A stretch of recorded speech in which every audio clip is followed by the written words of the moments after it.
Select stream, refresh. There we go.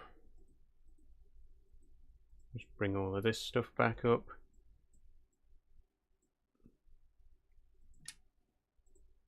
Okay.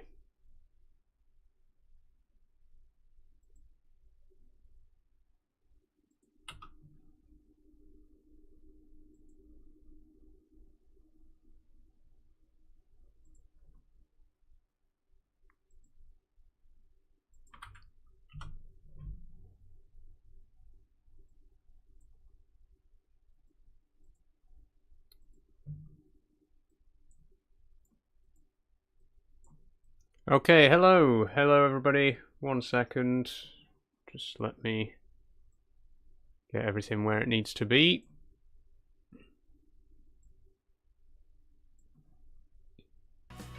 There we go. Okay, hello, hi everybody, welcome back. Welcome back to Farm Sim Friday. How's everyone doing? We'll get started in just a moment. Just making sure we're up and running. Seems like it. Okay.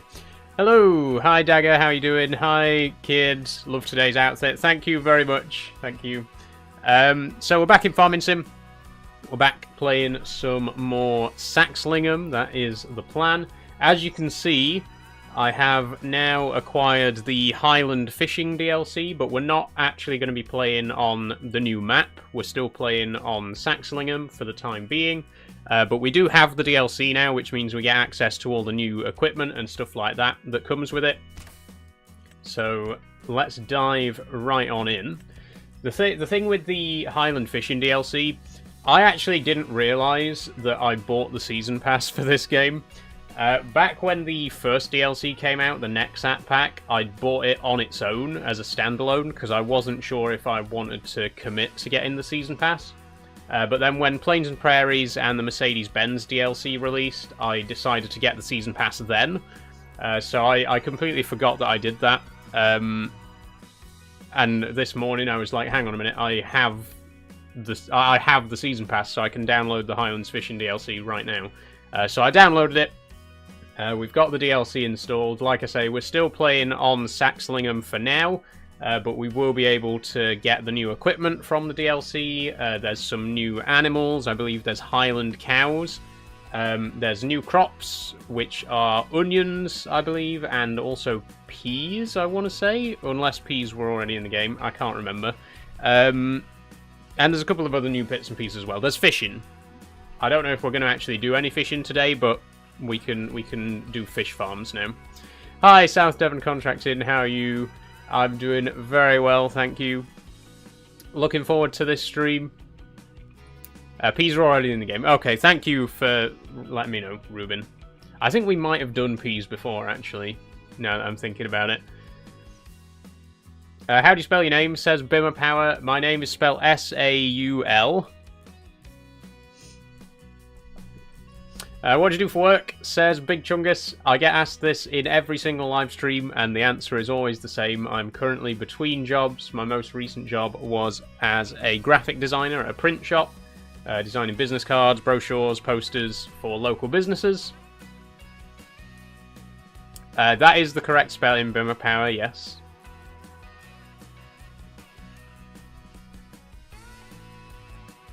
I should have loaded the game up before I started the stream, actually. Normally I do. I forgot to do it today because it always takes quite a while to actually get loaded into the game. But we'll be in any minute. And we've actually got quite a bit to be getting on with today. We've still got a little bit of ploughing to do. In particular, I think Field 2 still needs to be done. We also need subsoiling in Field 15, I think it is. Have you just started? We've just started the stream, yes, South Devon Contracting. Try programming, says Big Chungus. What a concept. If only I'd already thought of that and got a degree in computer science. I am looking for a programming job. That is the area that I want to work in. Please just play the new DLC, says Sizable Straw. I don't want to play the new DLC just yet, because we've only done... This is only our 5th episode on this map, and it seems such a shame to me to abandon this map so early into the series. I want to give it a fair chance. So we're going to be playing this map until Christmas, and then in the new year I'm going to be playing Kinlake, which is the map from the Highlands Fishing DLC. Thanks for following #1 PJ. How are you doing? Is it multiplayer? It's single player only. South Devon contracted, I'm sorry. Thanks for following Robert Dylan Music. It's in Scotland, says Sizable Straw. Yes, the new map is in Scotland. I am... Don't get me wrong, I'm very excited to play the new map, and I'm looking forward to eventually playing the new map. But I also really like Saxlingham, and like I said earlier, we haven't really given this map a fair chance. This is only our 5th episode. We've barely done anything on this map. I really want to explore it a bit more before we move on to something else. So, now that we're in, let's take a quick look at what needs to be done. First of all, Field 19, that needs to be subsoiled, but we are going to get a worker to do that one. Let's just... yeah, there we go. It says needs ploughing, but the subsoiler works as well. Field 2 also needs ploughing, but we're going to do that. We've still got the huge Ford 1156 that we rented in the last stream. And we actually need to return it, because even just renting it has cost us so much money that we're now in the red. Fortunately, we do have some bread to sell, so we're going to do that today as well. In fact, I think we'll get the AI worker... keys. We'll get the AI worker started on Field 15, then we'll deliver those crates of bread, and that'll get us a little bit of money. Where is the subsoiler? It's right there. Have you still got your jumping spider? I have, Jack. Yes, he's doing very well. Maybe not the same jumping spider that you might remember if you've been watching for a long time. This is my current jumping spider, Amber. Phidippus Nikites. I've had him for about 4 months now, I think. It might be 3 months, actually. It is snowing as well, by the way, and there's no windscreen wiper control, unfortunately, on Farming Sim. It's just the windscreen wipers just come on automatically when it's snowing or raining.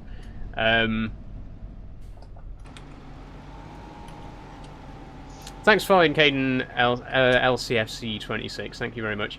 That's sick. You got a key to start the engine? I do, Boomer Power. Yes, this is from the collector's edition of Farming Sim 25, which I pre-ordered. It really does make the game that bit more immersive as well. I do like it. Okay, start with the headlands and go. I don't have enough money to hire a worker. Okay, we're going to go and sell this bread real quick then so that we can get a little bit of money. Gay, says Willie. Yep, I am indeed, Willie. Again, I'll never understand why people consider gay an insult to someone who is very clearly gay. Like, yeah, okay. What wheel is that, says Nelson? This is the Logitech G heavy equipment wheel, Nelson. I got it as a bundle with the side panel here for £230. I've also got 2 pedals, brake and accelerate, but no clutch, unfortunately. You have a jumping spider? Where, says VS Link? I do have a jumping spider, yes. You won't be able to see him right now because his enclosure is way over on the other side of the room. But I've kept jumping spiders for about 4 years. My first was a Phidippus Regius, a regal jumping spider. Very common first spider. But I've also kept Hylas diardi, which is the largest species of jumping spider on the planet. And I've also kept Phidippus ardens, and my current spider is Phidippus Nikites. He's about that big. They're very, very tiny spiders. You know, not big tarantulas or anything like that. I'm not quite ready for them. I'm so scared of spiders, wish I wasn't, says BS Link. Honestly, I used to be scared of spiders as well. I used to be absolutely terrified of spiders. But keeping jumping spiders as pets has really helped me to get over my fear quite a lot. They're so fascinating. Once you once you get to see them up close, especially with jumping spiders, because they're really gentle and you can handle them quite easily, it really does give you a bigger appreciation of spiders in general. I think spiders are really fascinating and unfortunately misunderstood, you know? How big was the biggest jumping spiders? So Hylas diardi is the largest species of jumping spider. They're still not that big though. They're only like a little bit bigger than your average jumping spider. Probably about the size of my thumb. Was my Hylas diardi. Yeah, they're not very big, but they're bigger than other jumping spiders.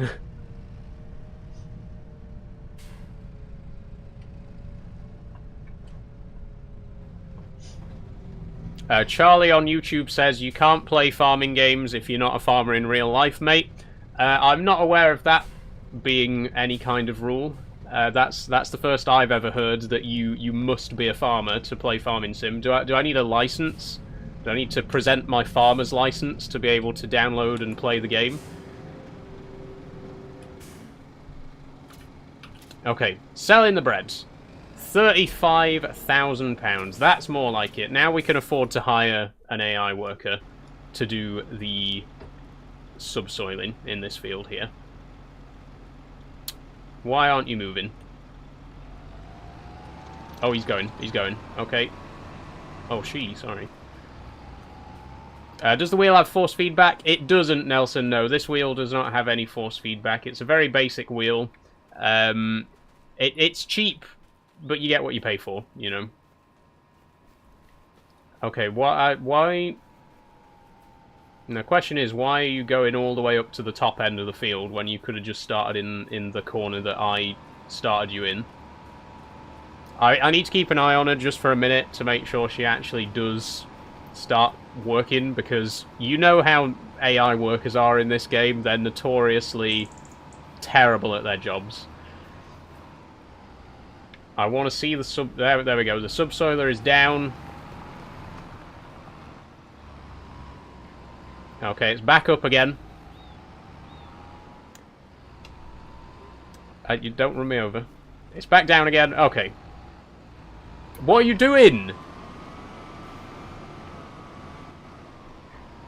This is why you have to watch them to make sure that they actually get started properly. What the hell are you doing? Just drive. No AI Worker H has not completed their task. They've barely even touched the field. The entire field still needs ploughing. What are you talking about? It might be that it can't detect the field properly because we're subsoiling and not ploughing. Okay. We might have to do that ourselves. Looks like the AI worker doesn't want to do it. Let me take this back to the shop first. Another thing that I was thinking of doing, by the way, to make a bit more money, because we are absolutely skint at the moment. I was thinking about maybe downgrading some of our equipment. I was actually thinking I might sell the Class and replace it with a skid steer, which will be a lot cheaper, and we can still have, you know, all the attachments for the skid steer, a pallet fork, a bale spike, and all that kind of stuff. So I might replace the Class with a skid steer, and I might also replace the New Holland with a cheaper tractor. As long as it's got enough horsepower, I'll have to check what our biggest piece of equipment is. But I think the tractors that we currently have are a bit overpowered for our current equipment, so we should be able to safely downgrade a little bit. You know, sell these, buy some cheaper tractors, make a little bit of money.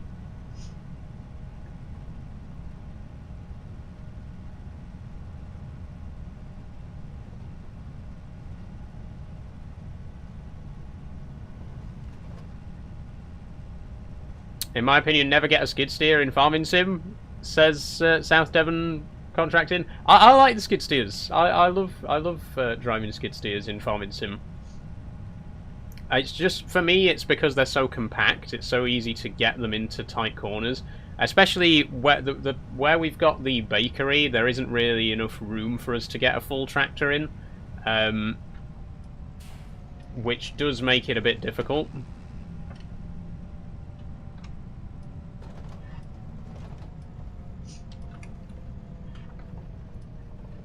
I hate them with a passion in this game. Oh, I like them. I like them. But yeah, you can see here. I mean, I deliberately placed the grain mill, the bakery, as close to this corner as I could, so that we could get a skid steer in here. The class is definitely a bit too big to be getting in there. Let's have a quick look. I mean, we could get forklifts, to be honest. If we had a forklift here to load the pallets on, we don't really need a forklift at the other end, because we just undo the tension belts and they get sold immediately. Oh, I don't have the Massey Ferguson.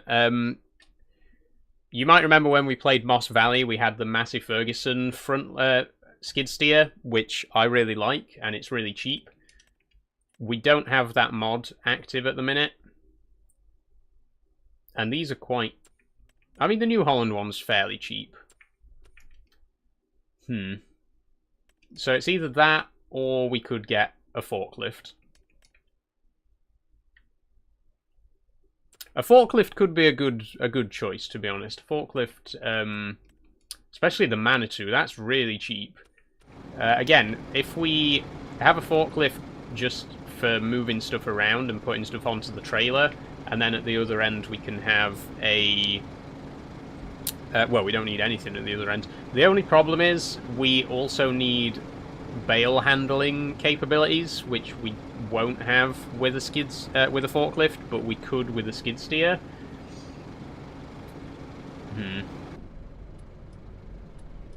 Got my indicator on. I'll tell you what. We'll let's go and sell the class first of all. It served us well for the first few episodes, but I really feel like we can make a lot of money if we sell it and downgrade to something cheaper.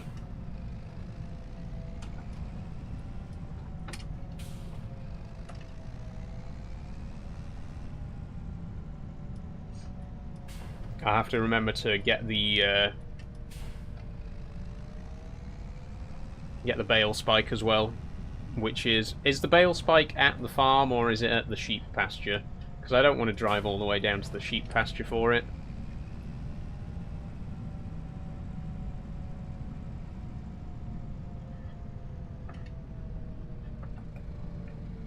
Okay, we'll just drop that here. Charlie on YouTube says, I dislike people like you. I gathered that, Charlie. Believe it or not. My suspicions were first aroused when you insinuated that it's somehow illegal for me to play Farming Sim because I'm not a real farmer. That kind of alerted me to the fact that you might not like me very much. A lot of people don't. Funnily enough, there's quite a lot of people out there who don't like me. Not that it really bothers me, because I'm never going to meet any of you in real life, whether you like me or not. So, afternoon, Charlie. How are you doing today? I like you, Saul. Thank you, man like Roz. I like you too.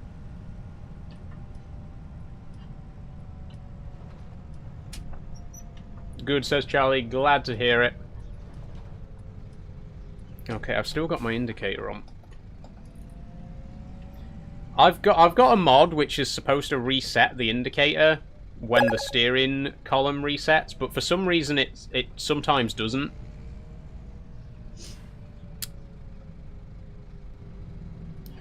Charlie on YouTube says, you do live in Slough, so it doesn't surprise me. I don't know who told you that I live in Slough, but I live in Doncaster, which is about as far from Slough as you can get. Physically. I mean, in spirit, they're, I'm sure, very similar places, to be honest. Why is that not connecting? There we go.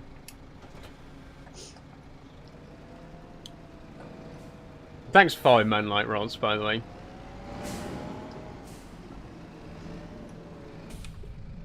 Charlie on YouTube needs to give it a rest. I suspect that Charlie on YouTube might be the same Charlie who has joined several of my previous live streams.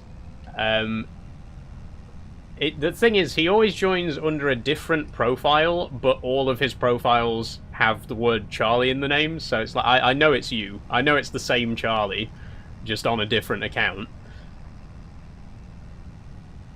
But yeah, he's been a regular on the YouTube streams for a couple of months, actually. Which, it's always funny to me when people are so dedicated to their trolling that they will come back and watch my live streams for like months and months on end.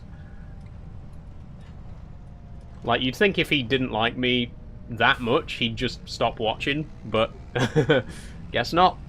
Guess he must like me a little bit, because he's still here 2 months later. Okay, here we go. We are at the shop. I'm going to sell the Claas.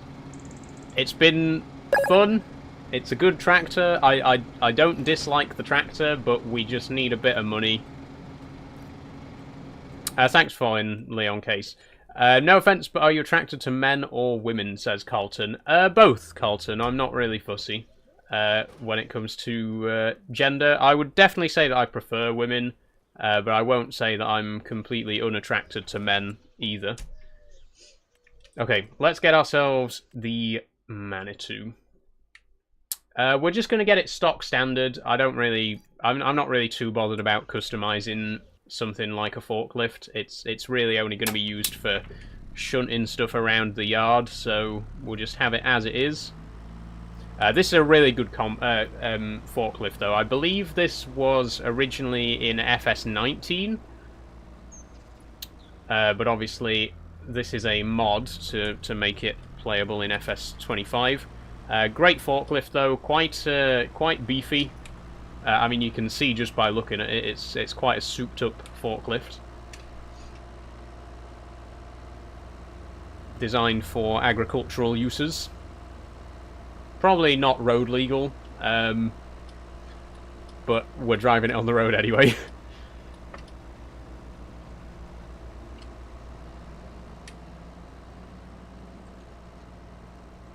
It is only just a couple of corners, so if it was like on the other side of the map, I'd probably put it on the back of the low loader, but since we're literally just behind the shop, I don't mind driving it here. Oh. Okay, let's load some pallets, shall we? Now, I know that we can get at least 6 pallets onto the trailer, but there still might not be enough room here, actually. We'll manage, we'll manage.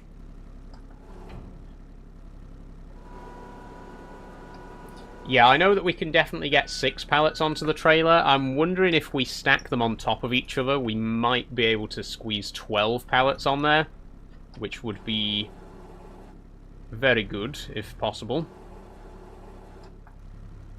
Okay, new pallets are going to be appearing very quickly as well, because there's quite a lot of bread waiting to be sold.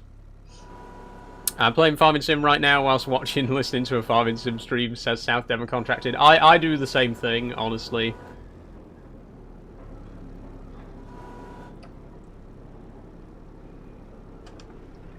Yeah, I do the same thing where I'll watch someone else play a game that I'm also playing at the same time. Okay, one of the pallets has slightly slid out of place and it's fallen over. Okay. It's on the trailer. As long as I can strap it down, it's not the end of the world. I mean, maybe we don't need to be so worried about trying to squeeze as many pallets on there as we can. Does it really matter if we have to take a few extra trips? If we just put like 4 pallets on there? As long as we can get them down to the shop. To the shop, does it really matter?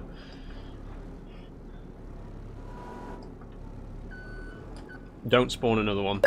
Don't spawn another one right now. I'm going to try and spike 2 at once. Oh, I've just dropped one. Shit.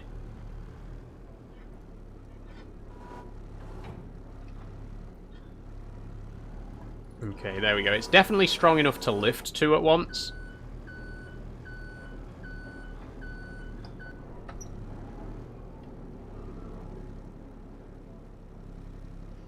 Yes, it matters. Time is money, says Scotty Dog. You know what? You've got a point.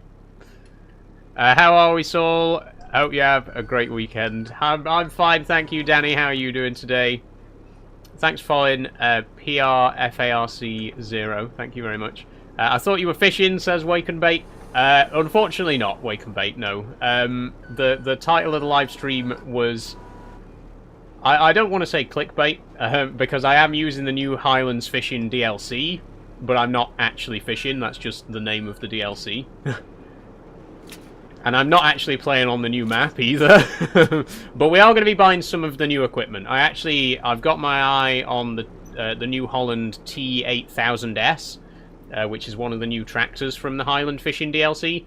And it looks like it's going to be a really good replacement for the New Holland T8. This tractor here, the T7, sorry. This tractor here is like twice the price of the T8000 series, but it's got the same horsepower. So I'm thinking it's going to be a worthwhile downgrade, as it were, to get the cheaper T8000. So that's probably what we're going to do.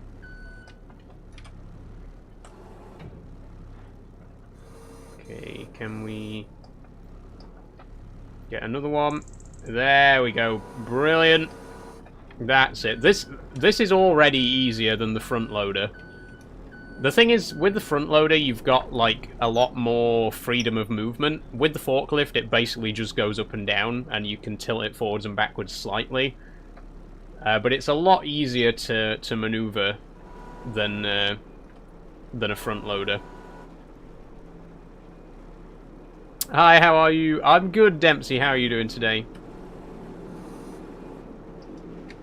Oh, hang on. We're a little bit off center there.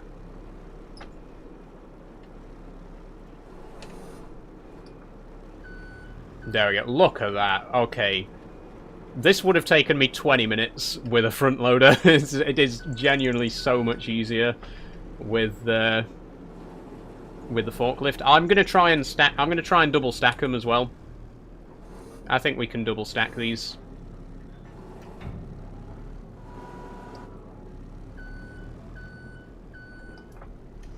I'm doing amazing, even better watching the stream. Thank you, Dempsey. That's kind of you to say. Triple stack, says Scotty Dog. Ooh, that's risky. Triple stacking might be a bit too much. Let's just try and double stack first and see how we get on. Look at this. This is so much easier. I should have got a forklift straight away. I should have got a forklift from the beginning. I didn't realise how much easier this was going to be.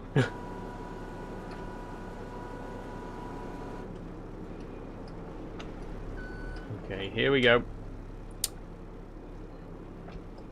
Ah, here's a slight problem, is that we can't actually reach all the way over. Ooh, it's stuck. There we go. Here's what I'm gonna do. I'm gonna double stack, but put them in the center. I think that's a little bit more balanced. So we can fit 2 more on at the back. So it's not quite double stacked. We're not going to get a full 12 pallets on there, but this is... I think this will be enough.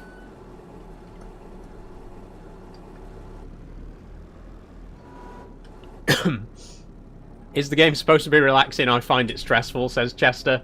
I think it can be stressful at times. Definitely pallet handling, bale handling, anything that involves picking stuff up and moving it can get quite stressful for me because I'm not very good at it.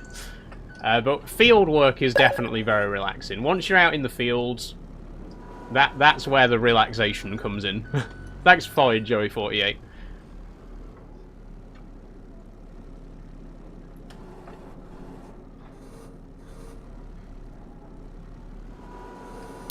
Strap them on the trailer after you stack 2 high, then put the 3rd on and restrap. It'll be fine. That's not a bad idea.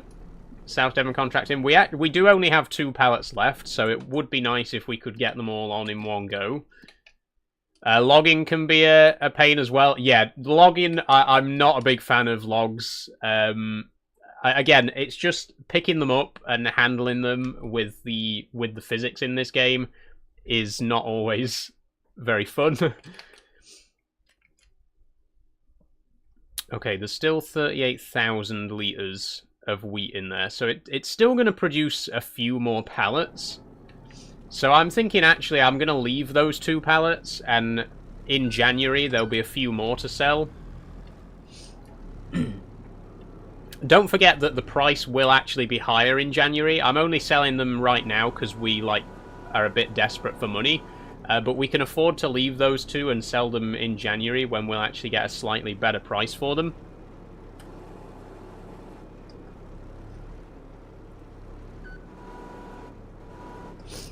Just not consistent enough, says number 1 PJ. That, yeah. I think it can be quite temperamental with logs and stuff. Okay, that doesn't look like it's strapped, but I think it is. Even if it's not visually strapped down, the straps usually still hold the items in place. So even though it doesn't look like those last 2 are strapped down, they are. Don't worry. Okay, we'll leave that here. What's the price now, says South Devon Contracting. The current price for bread is... 1 second, just got to scroll all the way down. Current price for bread is 5,986. It will go up a little bit in January to 5,991. That's per pallet. So we'll get a little bit more if we sell in January. Not really a huge amount more, but enough, you know. If we're not desperate to sell today, we might as well save it until next month, you know. Okay, the New Holland, by the way, I'm also going to take this to the shop and sell it.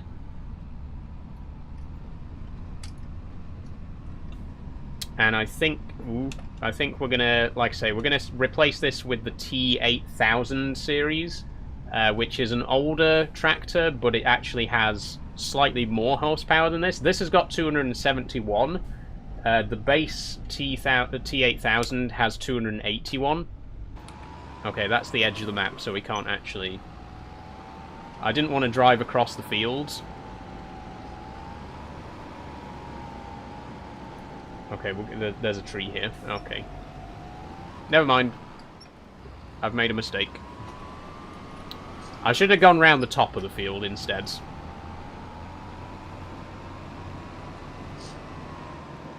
Okay, I'm going to leave the subsoiler. We don't want to sell that. We need that. We've only just bought that, actually. Oh, my engine's just cut out. I've added the realistic vehicle maintenance mod as well. So sometimes the tractor will break down. If it's below... I think if the maintenance level is below 50%, it can randomly stall and the engine can cut out. Which just happened then, because this tractor is currently at 50% health. But we're selling it now anyway. Danny says, Saul, will you do a thing soon, a game with supporters or something? That would make a good stream. I would like to do some multiplayer stuff, Danny. We did do a multiplayer Euro Truck on Tuesday, but nobody joined. Hopefully next time. Repair first, you get more money for the tractor. Thanks for letting me know, South Devon Contracting. We will try that. Thanks for the Heart Me, NBCN Live UK. Thank you very much. Thanks for the glow stick, Danny, and the espressos from Marika as well. Very kind of you all.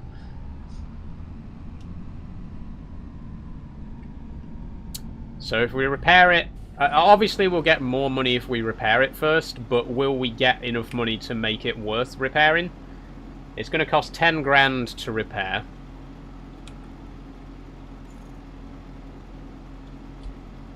Okay. Now, will it be worth more than 85? How much is it going to be worth to sell then? 85k. That's not bad. That's respectable. Morning, says Marika. How you doing, Marika? Yes, it is afternoon here, but good morning in the USA. How are you doing? Okay. So we now have enough money to buy the new, or old, I should say, New Holland T8000 series. So this one is a bit of an older tractor. You can see it's got a much more retro look about it. But this costs 111,000 brand new, which is about half the price of a brand new T7 series, and it does have more horsepower. It's got 281 horsepower. I think it's going to be a good purchase, and it's from the new Highland Fishing DLC, so it gives me an excuse to actually try out one of the new tractors from the DLC. I think we're going to go for it. And we're just going to buy it as standard. How's the farming? It's good. It's good, Marika. Good so far. Did the price increase? I think it did a bit, South Devon Contracting. So the tractor was worth 67k, and I repaired it for 10k, and then sold it for 85k. So it did make a little bit more than the cost to repair it. This tractor has a manual gearbox, by the way, which I didn't realise, so I've got to shift all the way up to 20. I wonder why you stream on a kids app and not Twitch, which is much more for adults, says your mum. First of all, TikTok is not a kids app. You do have to be, I believe, at least 13 to join TikTok. And also, I do stream on Twitch. I'm live on Twitch right now if you want to go and watch the stream over on Twitch. And also, I'm playing Farming Sim, which is rated Peggy 3. So, I don't know what's unsuitable about this game for kids. I mean, the game is literally... You can play this game at the age of 3, according to Peggy. So...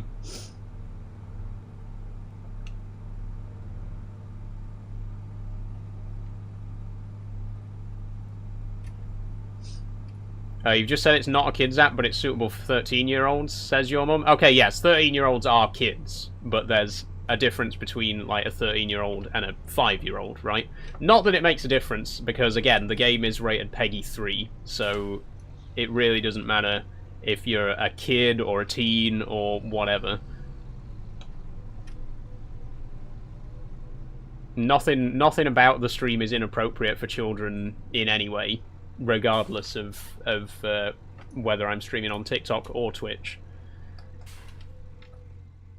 And again, like I said, I do also stream on Twitch. If you want to watch the stream on Twitch, by the way, feel free. You can see the stream in landscape mode if you want to see the game a little bit better.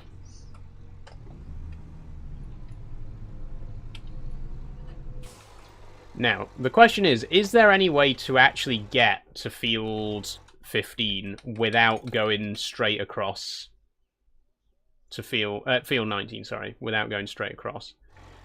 Our kids will grow up thinking this is okay. What, being trans? But being trans is okay, your mum. I have a 3-year-old nephew who knows that I'm transgender and has been raised to understand that that is in fact okay.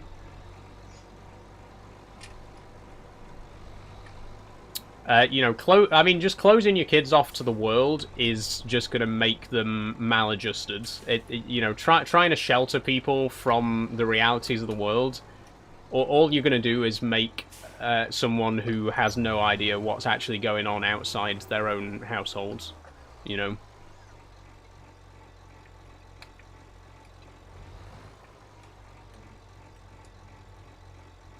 It's like when kids are homeschooled and then they grow up having absolutely no idea what other kids are actually like because they never leave the house and their parents never let them interact with other people their own age. It's kind of the same kind of thing, you know. You can choose not to teach your kids that trans people exist, but sooner or later they're gonna find out about it because it's just a fact of life that trans people do exist. Thanks for following Logs187.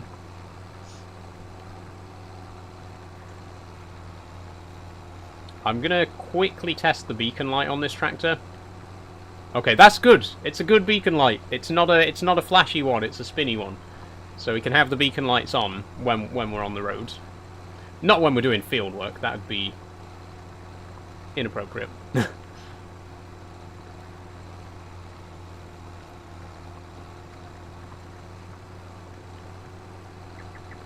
Is it snowing? It is snowing, yes, UK DMB. It is snowing. We are in December right now.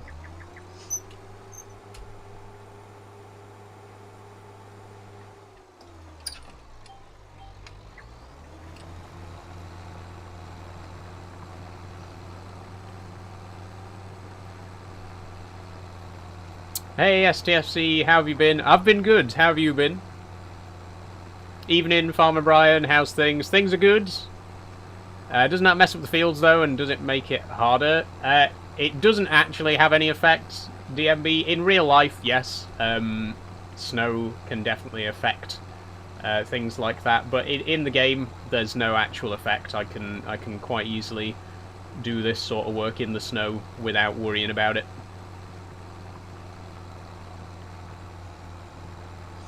Matthew says, is it bad that I'm leaving Christmas shopping last minute?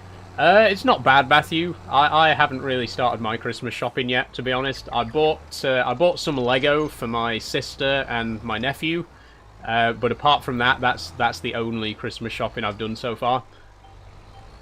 I bought my nephew a Lego Duplo fire engine, and I got my sister a Creator 3-in-1 set, which is a rotary telephone. Cool sets.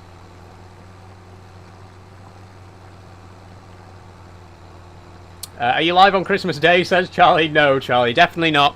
I am going to be taking 2 weeks off at the end of the year. I think the last stream of the year is going to be Farming Sim on the 19th.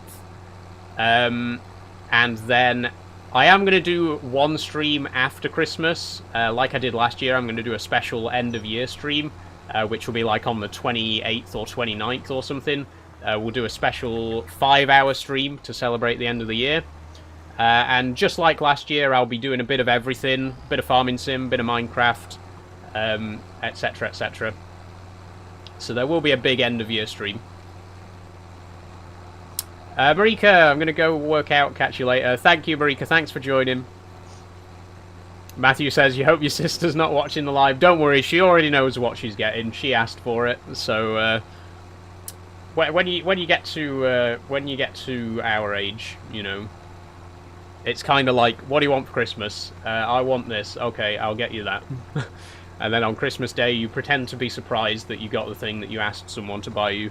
I mean, to be honest, she's 19. She's lucky she's even getting a present and not just £20 in a Christmas card.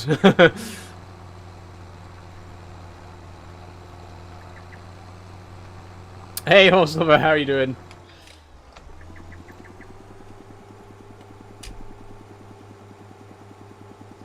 Matthew says, my problem's when people say I don't know what I want for Christmas. Yeah, it can be quite annoying when you ask people what they want for Christmas and they're like, oh, I don't know. Well, it's Christmas in a month and I need to know so that I can buy it now. Just tell me what you want and I'll get it for you. And if you don't tell me what you want, you're getting £20 in a Christmas card. It's as simple as that.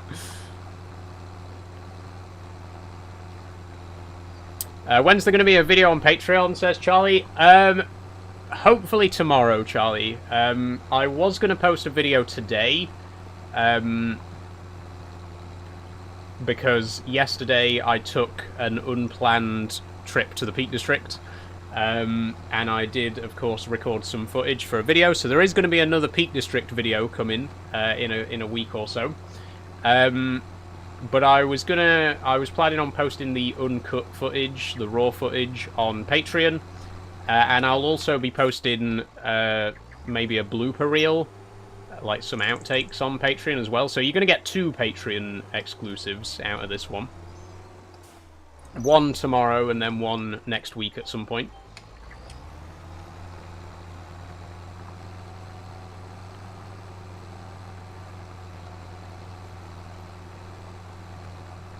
I've just created a new account on Amazon for a free month of Prime, so tell me before the free trial ends, says Matthew.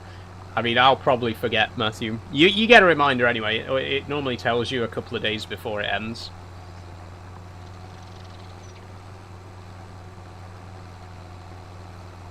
But yeah, like I was saying, I did go to the Peak District yesterday. It was very spontaneous.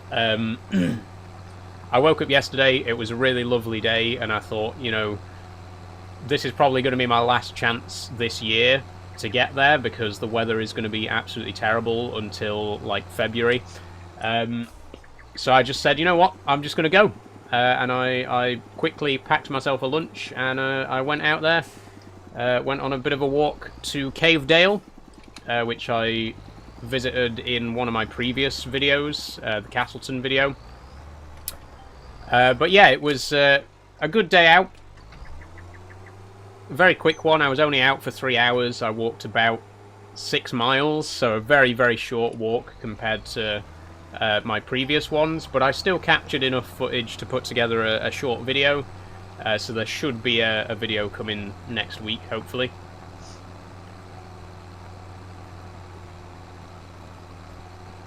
Thanks for the heart, Dre Dog.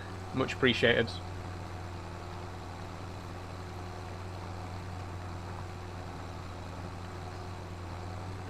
By the way, I know it looks like we're not actually doing anything right now, because the field looks exactly the same before and after, but we are actually technically ploughing. The subsoiler counts as ploughing for the purposes of the game. So even though it doesn't make any visual difference to the field is getting ploughed.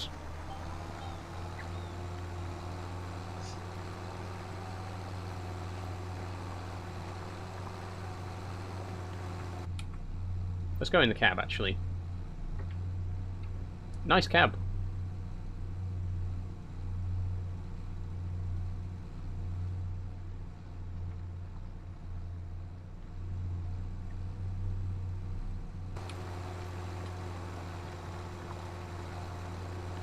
Pippi says, thinking about getting this game, is it worth it? It is, Pippi. Yeah, if you wanna, you know, go for a bit more realism, you can, you know, do ploughing and picking stones and spreading fertilizer and stuff like that. But technically, you only need to do 3 things. You need to plant the crops, harvest the crops, and then cultivate to prepare for the next year. And technically, you can get direct drills as well, so you don't even need to do the cultivating. You can literally just plant the crop, harvest the crop, plant the crop, harvest the crop, over and over and over again. It's very much one of those games where it's as complicated as you want to make it. You know, if you just want to do that basic gameplay loop, you can. If you want to do all the extra stuff, you know, making bales and picking stones and, you know, spreading lime, you can do all of those, you know, as and when you choose to do them. STFC says, is there a mod like you had in FS22 when you go back in time and have the tractors for that year? Unfortunately, there isn't, STFC. There is a mod that adds in vehicle years, so it'll tell you in the shop what year the vehicle's from, but nobody has made the Through the Years mod yet, where it'll only let you buy tractors that are available in a specific year. Nobody's ported that over to FS25 just yet. Hopefully someone does, because it was a really cool mod, and I really enjoyed that experience. And it would be great to play with it again on FS25.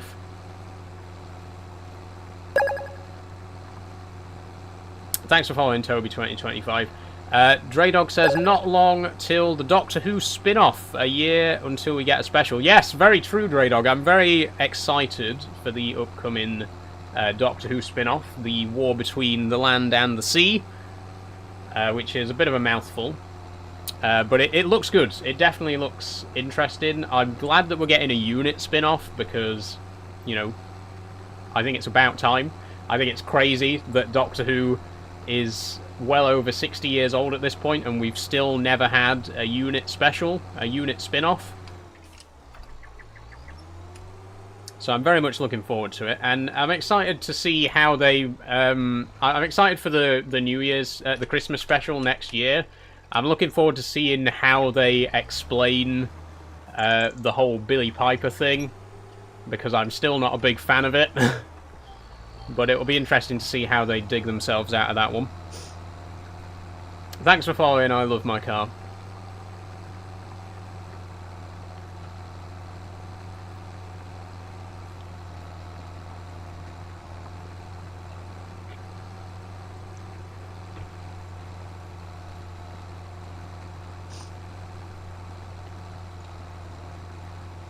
Draydog says Russell is renaming the Sea Devils due to racism reasons, apparently. Okay. I mean, it wouldn't be the first time that Russell T Davies has made a seemingly bizarre decision in the name of cultural sensitivity. It's kind of like the Davros thing again, where he was like, "Oh, Davros being in a wheelchair is offensive, actually," and then a load of wheelchair users came out and said, "Actually, I think it's offensive that you took this disabled character and made him not disabled anymore." Like I say, it wouldn't be the first time that Russell T Davies has done something culturally insensitive and claimed to be doing it to be more culturally sensitive.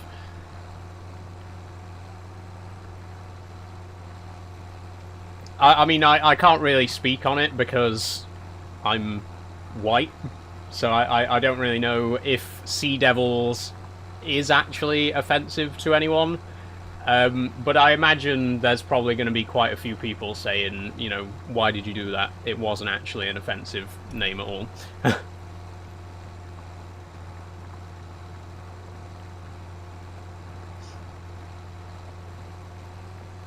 Declan says, I hope society stops enabling your delusions so you can get better someday. And I hope you educate yourself on transgender people, Declan, and maybe understand that it's not a delusion. And you just don't have any understanding of science.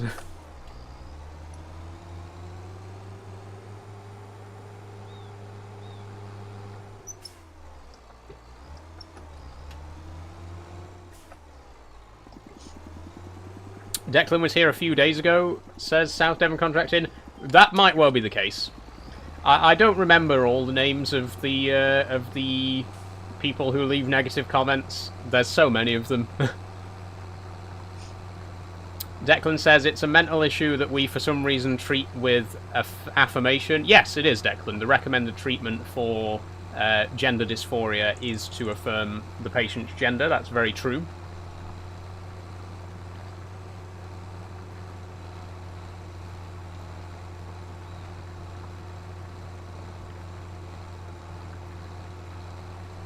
Not that all trans people have gender dysphoria, by the way. That's not actually... it's not a prerequisite to being trans. You don't have to have gender dysphoria to be transgender.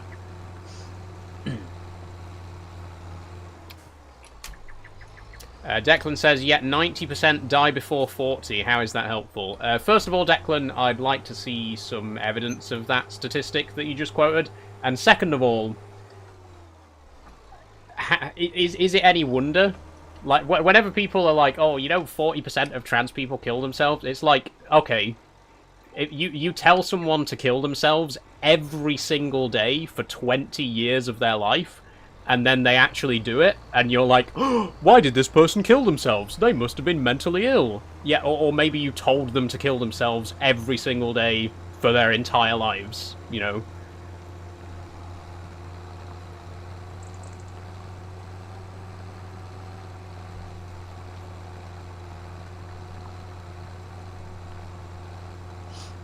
Nobody's saying that. You just take everything as an attack. I mean, well, you are saying that, Declan, right now.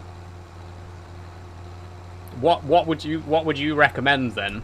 What would your treatment for trans people be?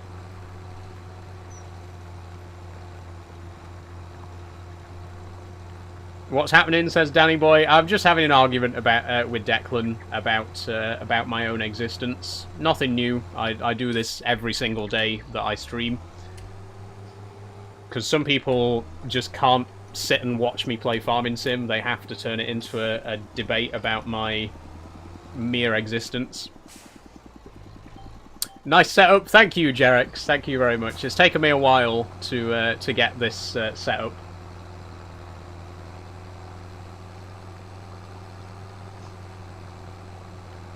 What are your testosterone levels? Says Big Chungus. How would I know that? How would I know that? I've literally never had my hormones tested in my life.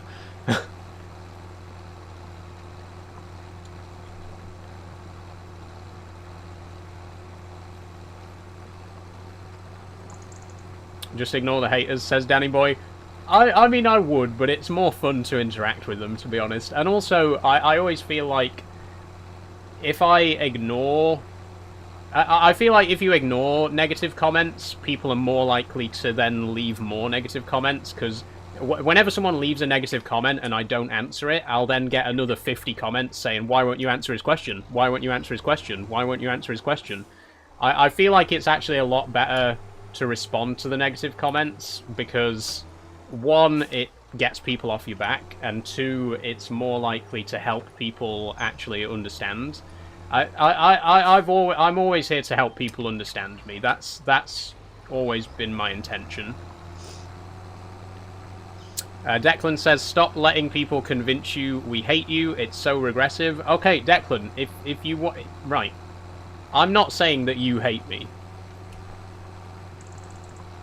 But what your previous statement was that I should not be allowed to... Well... Your previous statement was that me being trans is a bad thing and I should not be transgender. I mean, what other conclusion is there? What conclusion is there to make?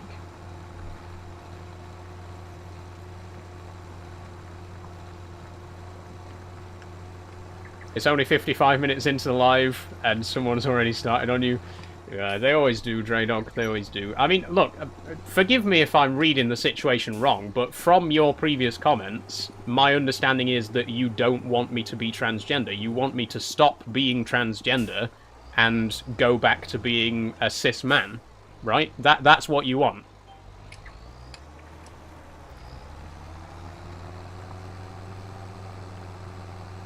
I see it as it's not affecting anyone else, says Tom Baker. Very true, Tom. Very true. Live and let live. Some people, unfortunately, don't agree.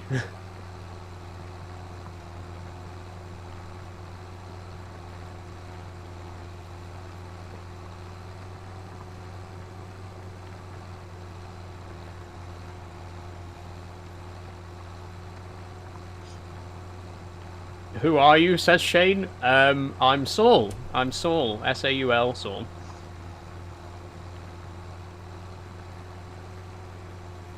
How do you feel about Trump changing gay laws again, says Will Ashley. I don't actually know what you're talking about, Will Ashley. I don't really follow American politics, apart from big stuff like the Supreme Court marriage thing that just happened last week, which was very good news. For those of you who don't know, the Supreme Court... Someone tried to bring a motion to the Supreme Court to outlaw gay marriage.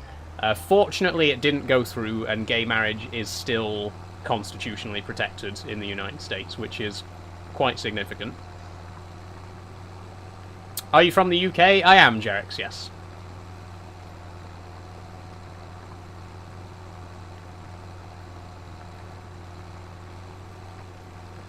Declan says, hope you get better, dude, if you think stereotyping women to affirm your gender is okay.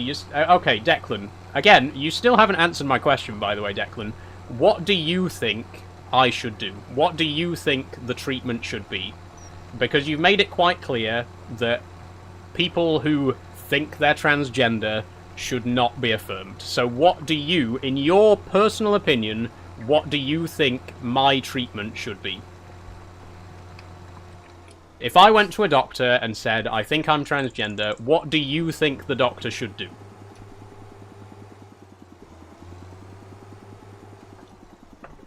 I love that map, says DTM. Thanks, DTM. I do too. It's a great map.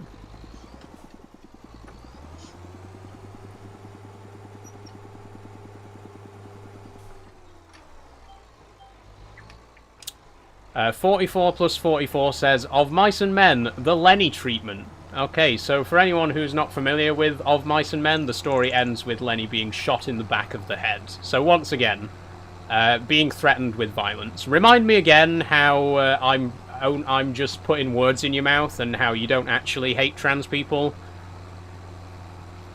But nobody actually hates trans people. This guy literally just said that I should be shot in the back of the head. So... You're acting like I'm making shit up. He literally just said I should be shot in the back of the head.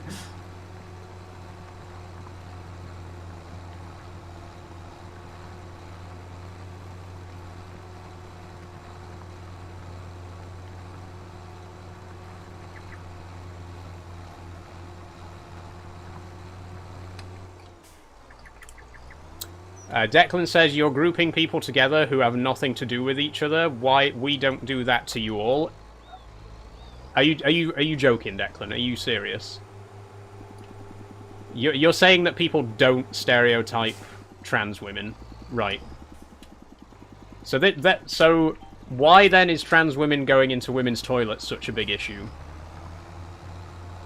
I'll tell you why. It's because people assume that all trans people must be sex pests, which is stereotyping. Like listen, I've listened to your other arguments, and I respect your other arguments, but to say that trans people are not stereotyped is so unbelievably tone deaf.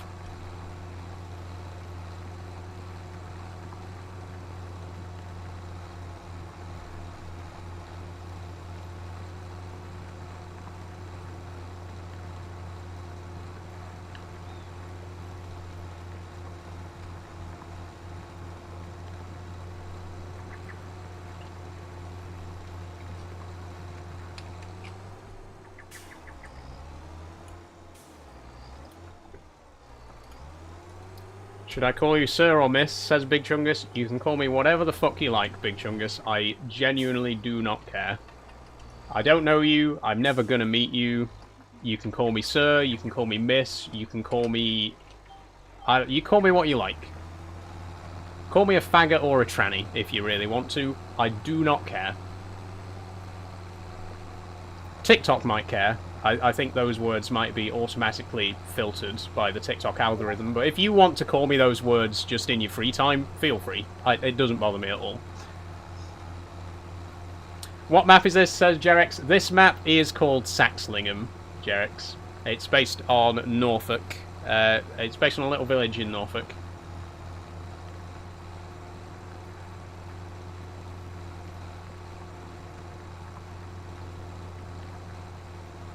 Norwich? Yes, it is just outside Norwich, Tyler.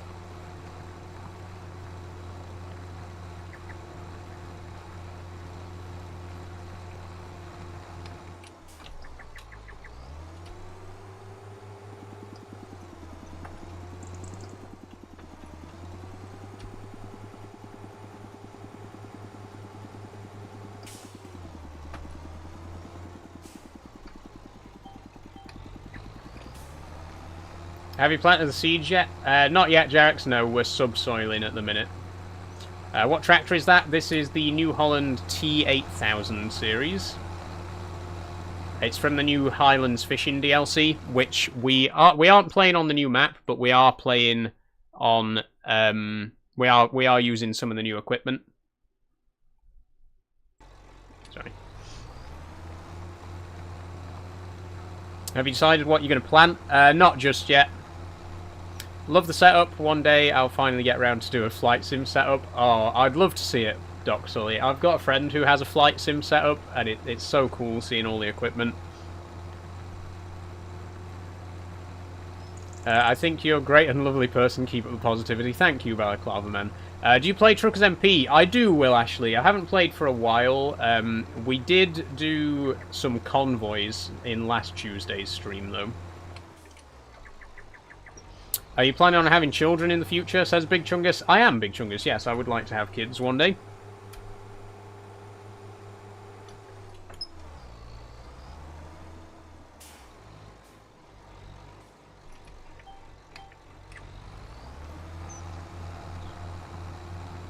I'd rather farm in Minecraft, says Antec. I do love Minecraft, Antec. If you like Minecraft, join me on Mondays for Minecraft Monday.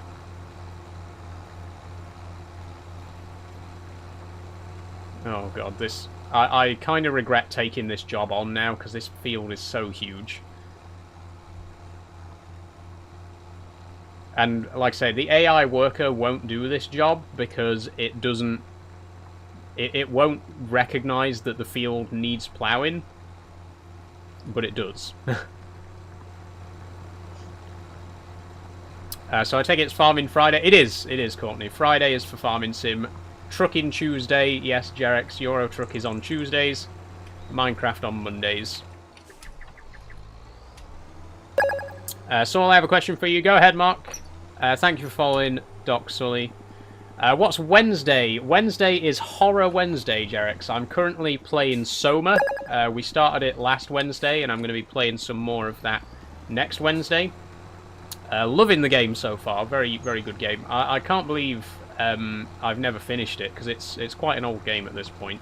But yeah, Horror Wednesday is my new Wednesday series. Do I stream on Thursday? Not at the minute. I was doing Factorio Thursday up until recently, but I've decided to put that on a break for a while. I'm kind of starting to lose interest in it a little bit. Hey, Brandon on Twitch, by the way. How's your stream going? It's going very well, Brandon. Sorry, I've only just seen your comment, but thank you very much. Have you ever played Roadcraft? Might be right up your street. I have played Roadcraft, Q. I played it for 55 minutes, and then I refunded it. And you can actually see that on YouTube if you want to watch the stream. I did not enjoy the game at all. Big Mudrunner fan, big Snowrunner fan. Roadcraft was not what I was expecting at all. It just really didn't deliver for me. No disrespect to people who do enjoy Roadcraft. I don't think it's a bad game, but it's not what I was expecting it to be. I was expecting something a lot closer to SnowRunner, but there's no vehicle damage, there's no fuel consumption.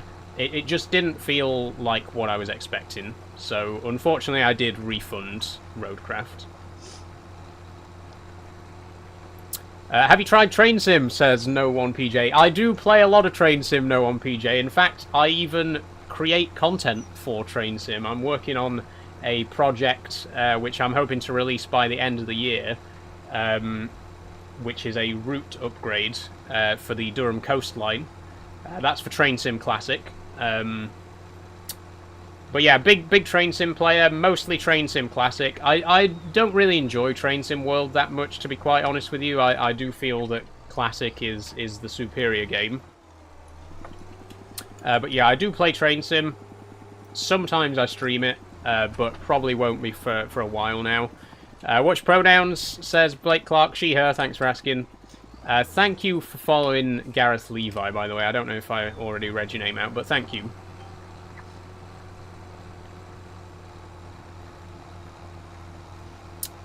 Flying Friday would also be cool. Play Minecraft Flight Sim. I'm not really into flying, Jerex, to be honest. I've never really been interested in planes or flying, so Flight Sim has just never really appealed to me, to be honest. Trucks, trains, and tractors. Those are my big three. Those have always been my big three interests. Planes, I just don't really care about, to be honest.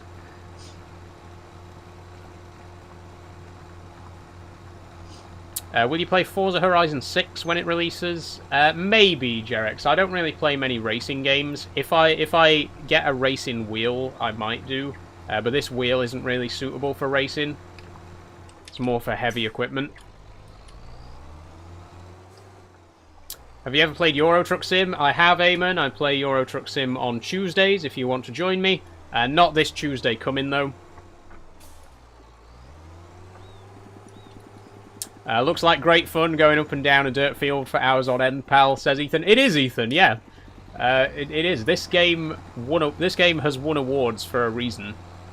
Was it 22? I think FS22 won a Steam award for, like, most relaxing game or something like that. And I find it very relaxing. And also, it gives me a chance to chat. You know, my live streams, I've always said, I don't really stream for the game, I stream for the conversation, you know, because if it was just for the game, I could make a video. You know, I could just do a Let's Play. The whole reason that I do it live is so that I can talk and have conversation with people. And to that end, relaxing, slow-paced games are a lot more suitable for my style of streaming, you know? Ethan says, the whole point of gaming is to be active and not be relaxed and bored. You're not very familiar with games, are you, Ethan? Like, you're describing a very small subset of games. Relaxing, cozy games are, like, a huge market. and for good reason. Just because the games that you play are all action-packed, you know, that doesn't necessarily mean that everybody enjoys those types of games. There's a very, very big market for these slower-paced games. Is that not the same line you went down, says Mikey? It isn't, Mikey, no. You can see where we've already been. When I get to the end of the field, you'll see where I've already been because of the colour of the lines. 90% of games are action games, says Ethan. Well, that sounds like a made-up statistic. I don't think even 50% of games are action games, to be quite honest with you. 90% of all games are action games? Seriously? Right. And do you have a source for that statistic that you just made up? Yeah, so here you can see where I've already been. The places that I've already been, the lines are a darker grey. The bits that I haven't done yet, the lines are white. So that's how you can tell where we've already been. You're not doing anything, says Theo Harrison. I am actually doing something. I know it doesn't look like it because the texture of the field isn't actually changing, but I am ploughing right now. You can see the red area is the bit that still needs to be ploughed. Unfortunately, because I'm doing it with a subsoiler, the texture is exactly the same before and after, so it doesn't look like I'm doing anything, but the field is getting ploughed.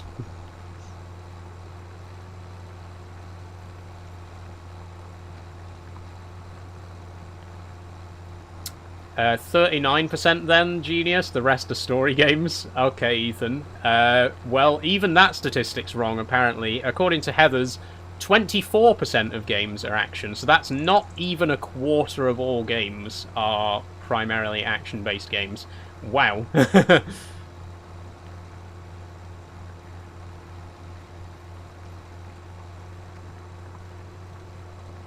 I love farming sim, says Courtney. Me too, Courtney. Again, this is the thing as well. Like, if you're only into action games, then you can play action games. That's absolutely fine. Like, nobody's forcing you to play farming sim if you don't want to play it, right? And it's also like, if you don't want to watch someone play farming sim, then just don't watch it. Like, if you don't want to watch the live stream, if you think it's boring, if you think that this is... If you really think that I'm just driving up and down a field for hours and it's really boring, then just go and watch something else. Like, you can do literally anything else.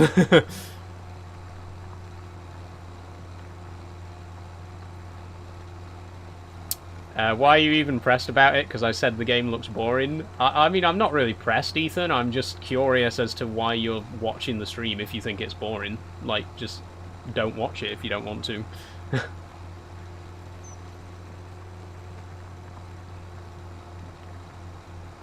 Why use a subsoiler? Would a standard plough not be better, says Jay White. I don't like ploughs. I find ploughs really ridiculously difficult to handle. Subsoilers are so much easier. I just don't get on with ploughs at all, to be perfectly honest with you.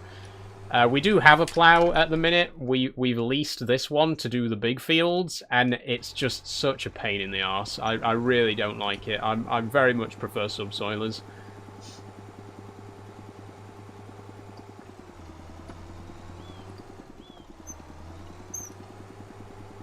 Do you get to milk the cows, says Adrian Conduit. You don't get to milk the cows, Adrian, no. The milk just magically appears in bottles outside the cow pasture. What is Ashbridge Industries? Please answer. Ashbridge Industries is just the name of my account. My surname is Ashbridge. So, Ashbridge Industries. There's really not anything deeper than that to it.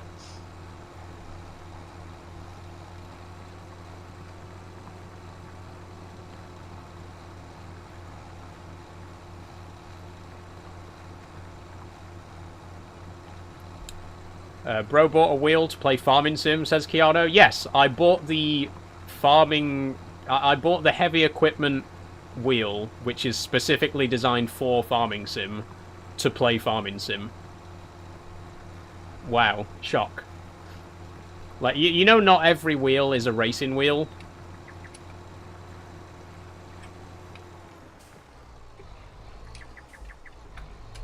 What other games do you play other than this? With the wheel, I also play Euro Truck Simulator, and I've played a little bit of OMSI, the bus simulator as well, Mud Runner, Snow Runner, stuff like that.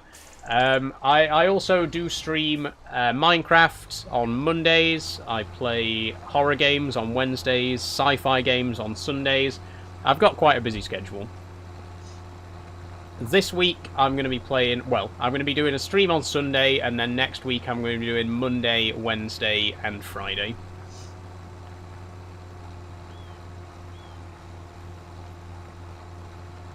What's the wheel? This is the Logitech G heavy equipment wheel. The wheel can be used on Euro Truck. It can, and it's a very good wheel for Euro Truck as well. Why did you name it Industries, though? I just wanted to. Why is your username Oz013333? What's the deep personal story behind that one? Or is it just a name that you made up and thought it sounded good?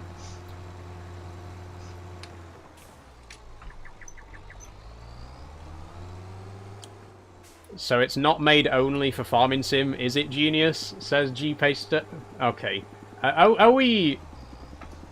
I feel like the trolls are not sending their best people today. Are you actually that stupid?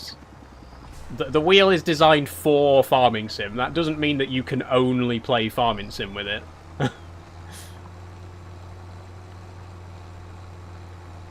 Like, are we... Let's use our brains, people.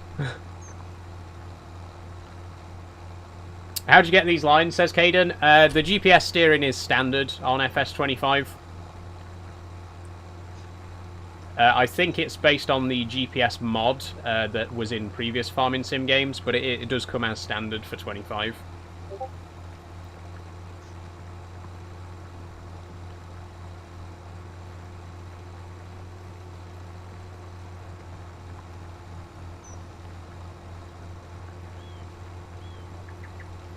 Are you going at max speed? Yes, the top speed with the subsoiler is 7 miles an hour.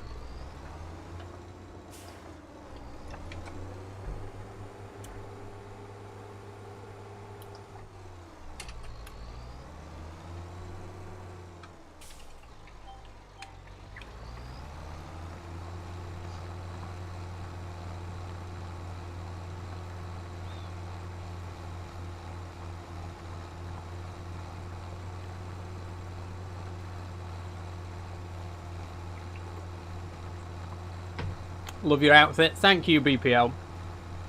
Very kind of you.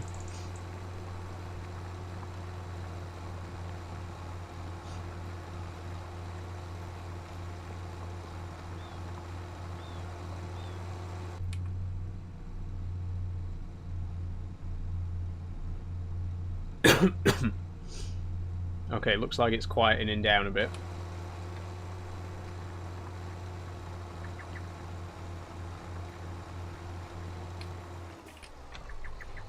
Did you play Roblox, says Alim? I've never actually played Roblox. I've never seen the appeal, to be quite honest. It's just not for me.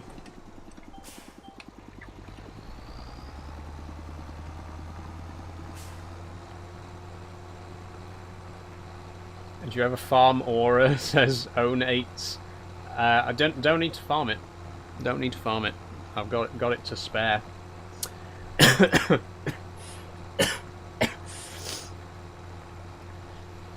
What games do you like, says Alim? Minecraft. I'm a big fan of simulator games, train sim, farming sim, Euro Truck. I like horror games, I like sci-fi games. I like any kind of logistics-based games like Factorio and stuff like that. Do you play Microsoft Flight Sim? I don't play Flight Sim, no. I'm not really interested in planes. What's your gender, says Jack? I am a trans woman, Jack. So I was born male, raised as a boy, came out about 4 years ago, and I've lived as a woman ever since. How much was the wheel, says Alim? £230 for the farming equipment bundle, which includes the wheel and this side panel here, as well as 2 pedals.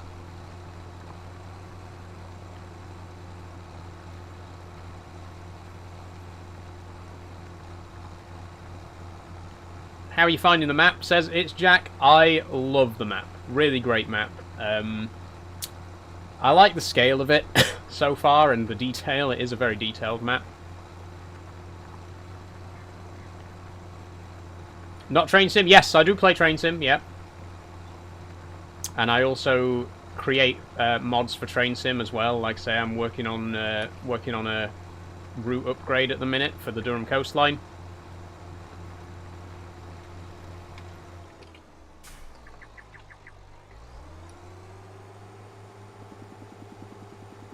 Is your wheel compatible with Xbox? I believe it is, Brandon. I don't want to say for definite because I don't have an Xbox, so I don't know for sure. But I've heard people say that it is compatible with consoles. Double check if you're thinking of buying one.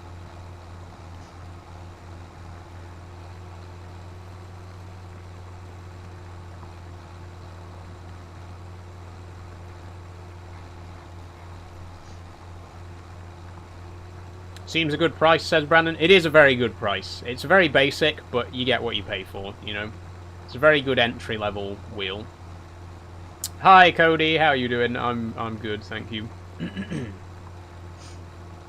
What does your mum think of your gender? She's very accepting, Oz. You don't have to ask questions twice, by the way. I know sometimes I don't answer questions the second that they pop up on my screen, because often I'm reading other people's questions as well. But yeah, my parents are very accepting.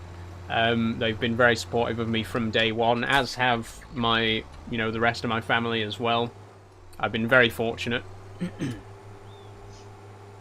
Do you know Jakey Davis, says Lewis. I don't know Jakey Davis. Lewis, no. What you got downstairs?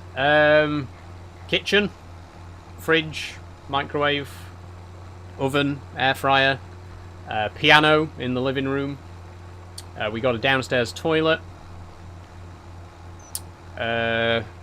sofa, TV, front door, back door, and that's about it.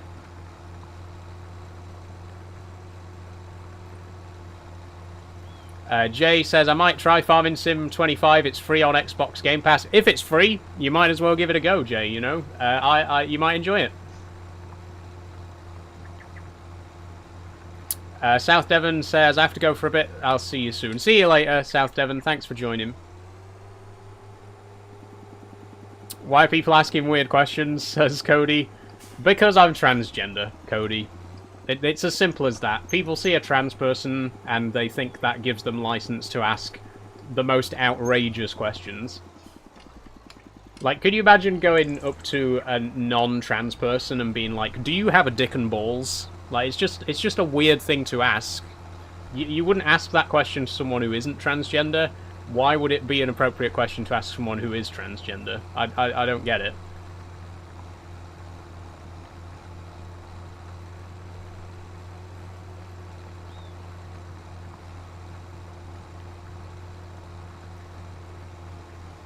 Hey Saul, how are you doing today? I'm doing good, Toonish, thanks. How are you doing? How are you, Charles? I'm good, thank you. Statement 85 says, because it's a good question. I mean, it's not really a good question, is it? Unless you're planning on having sex with me, why would you need to know? And if you are planning on having sex with me, a bit weird, considering that I'm a total stranger that you've seen on the internet for 30 seconds.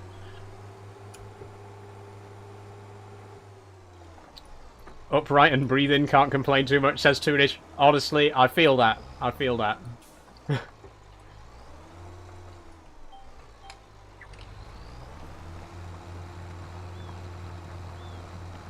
I always say, you know, whenever people ask how you are and you say, you know, I always usually say, can't complain. And then I follow it up with, well, I can complain, but it won't do any good.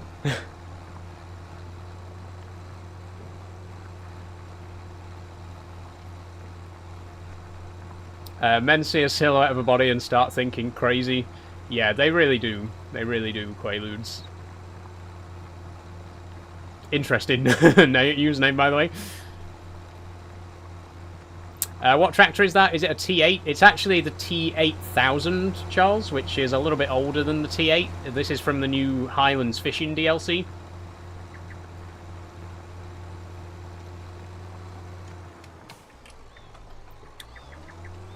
How are you not bored going back and forth, says Jack Owen. It's like I said earlier, it's not...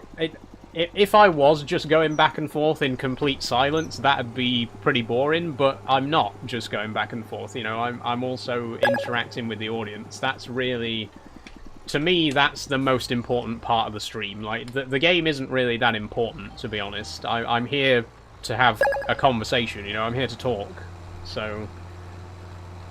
Again, if I was just sat here in silence, driving up and down, yeah, that'd be pretty boring, but it's about the conversation too, you know? Thanks for following, Camille. And Theo, as well. Toonish says, was meant to ask if you have tried Vintage Story. Feels like it might be up your alley. I haven't played Vintage Story, Toonish, but I have seen it, and it does look like something I'd be interested in. You know, it's kind of Minecraft, but more survival-y, and a bit more medieval-y. I definitely do think it could be up my street, to be honest.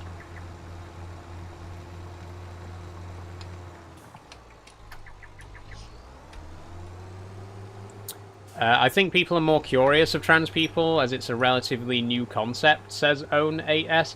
I mean, trans people themselves are nothing new, but I think it is true that the general public's understanding of trans people has been quite sudden. Like, the visibility of trans people has exploded over the last few years, which has led to people having more questions, which is totally fair. It's fair for people to have questions, you know.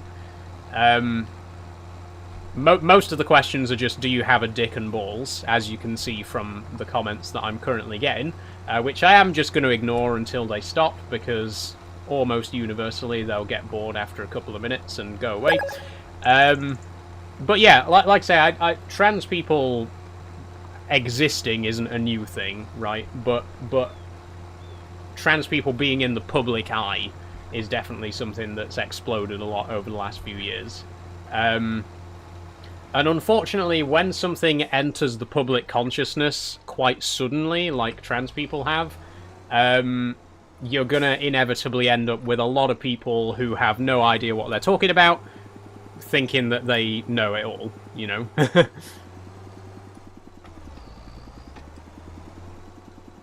You see it with trans people, you saw it 20, 30 years ago with gay people. There's always going to be people who act like they know a lot about it, when in reality they don't know the first thing.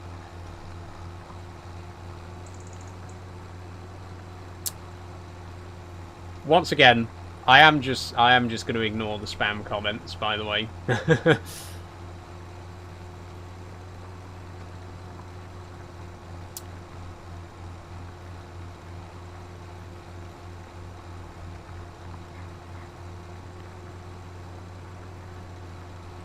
Ryan says, these people clearly have nothing else going on to be commenting this on a stranger's stream. Exactly. And, you know, the funny thing is, as well, one of the biggest, like, criticisms of trans people, one of the biggest things that I hear about trans people is that I've been, like, brainwashed into a cult and I'm, like, incapable of thinking for myself. And then you look at the comments section on my live streams, and it's like, who here is really incapable of thinking for themselves? Is it perhaps the people who literally have who have nothing better to do than just spam the same comment over and over again? Like, come on. You're accusing me of being incapable of thinking for myself. Can you actually say a sentence that isn't one of 5 preset phrases? You know what I mean? Like, it's just funny to me. It's funny to be told that I'm incapable of thinking for myself by someone who's commenting the exact same comment over and over and over again, and quite clearly has no voice or opinions of their own. Like, do you actually have your own opinions?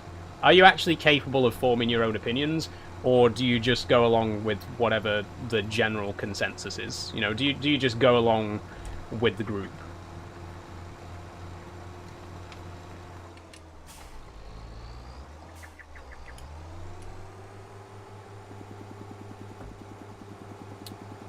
You can't argue with stupidity, unfortunately. Very true, Toonish.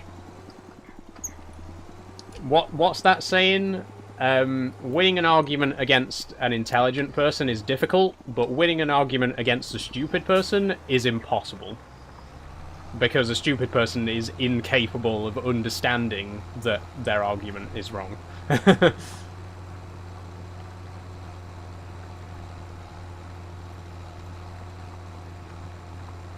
Like, I can't help it that you don't understand trans people. I can explain it to you. I can explain what being trans means, but I can't physically make you understand. If you are genuinely too stupid to comprehend it, there's nothing I can do about that. You're just going to be stuck with it.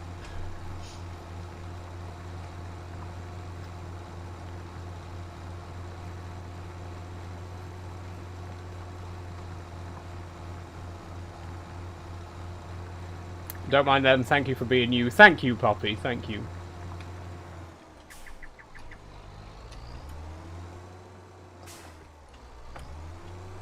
I mean, I always think it's more important to show that those kind of comments don't get to you.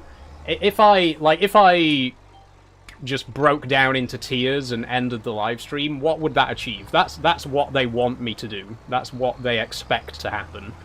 I think the best thing that you can do is not let it get to you and just basically sit there and take it and show that it's not affecting you in any way. Because it really doesn't affect me in any way. I don't care.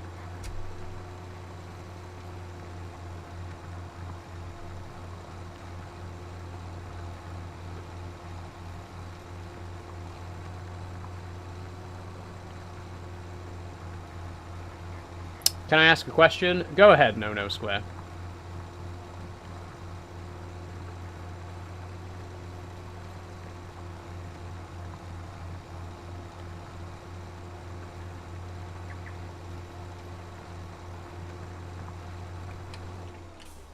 The only thing that I don't like about the spam comments, to be honest, is they just spoil it for everyone else. Like, I don't care personally, they don't affect me, but when there's people in the chat who are trying to have a genuine conversation with me, and they can't do that because the same person is just commenting, you know, oh, I'll never accept you, over and over and over and over and over again, that's when it starts to get a bit annoying. Like, again, it doesn't bother me, but there are people who actually want to watch this live stream and who actually want to talk with me, so why don't you just go somewhere else and let me talk to the people who actually want to be here, you know?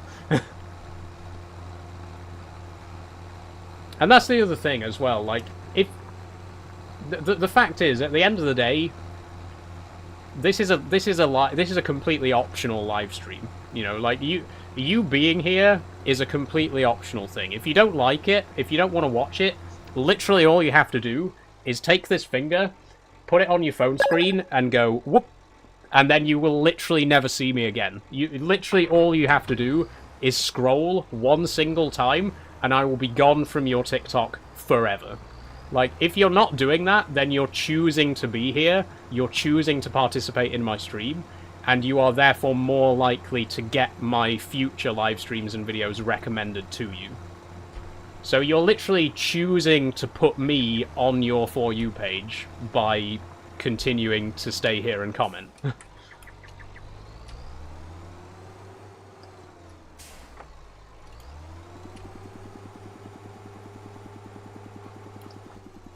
Hi Ash, hi Trent Jacqueline, how you doing?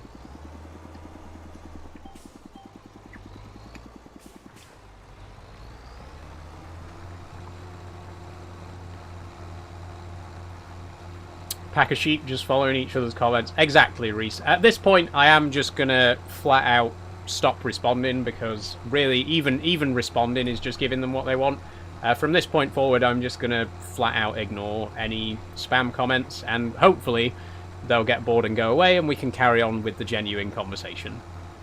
Can you drive, says Keely. Good question, Keely. I cannot drive in real life, no. I do have a provisional license, but I've never had a driving lesson. I don't have a full driver's license. And I don't really intend to be honest. I've never really been that interested in driving. I just don't really consider it important for me. It's not something that I really want or need to do. What are you doing right now in the game? We're currently subsoiling FC.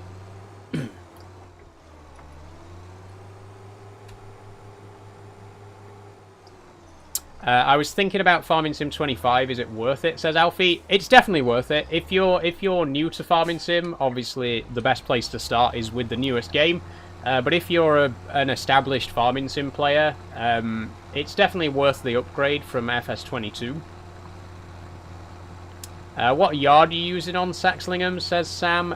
We are currently using the default map, the default yard, which is the one in the top left, the starting area. Do you work on a farm, says Bellis? I don't work on a farm, Bellis, no. I spent a lot of time on farms when I was a kid. My granddad used to work on a farm, and he used to take me to work with him on the weekends. But I've never been a farmer myself. I've never worked on a farm myself.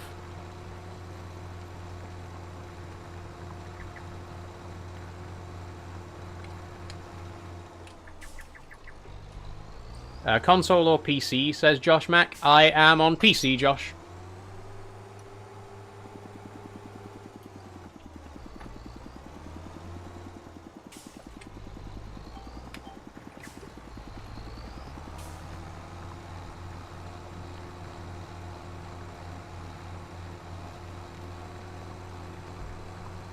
Bro got the Velma style, says Kino. Thank you, Kino. I've never really thought about it before, but you've got a point.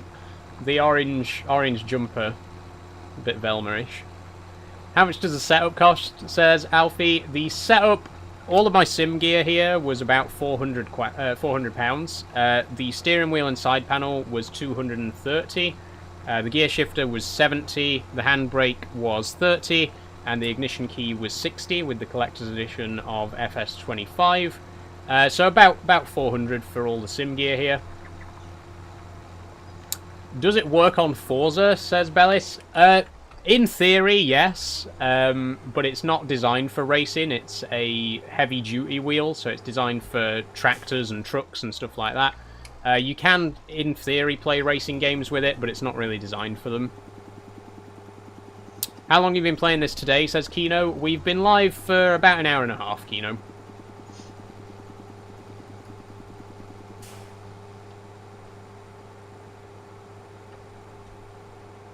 Have you ever played SnowRunner, says Silly Maxer. I have, big SnowRunner fan. I've played it on stream a couple of times. I'd like to play it some more, because I really do enjoy SnowRunner. It's just such a fun game. I love the realistic mud physics and stuff like that.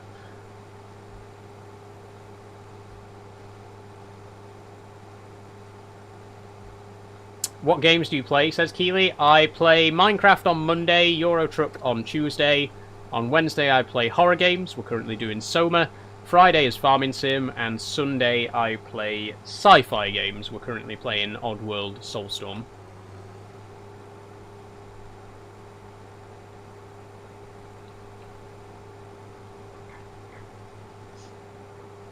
I used to play Mudrunner, but thinking of picking it up, I shall get it. I definitely recommend, if you're a fan of Mudrunner, you'll definitely enjoy SnowRunner.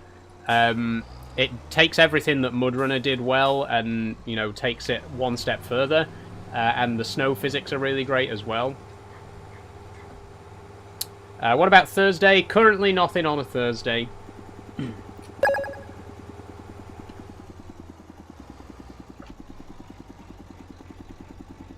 Why do you have a schedule?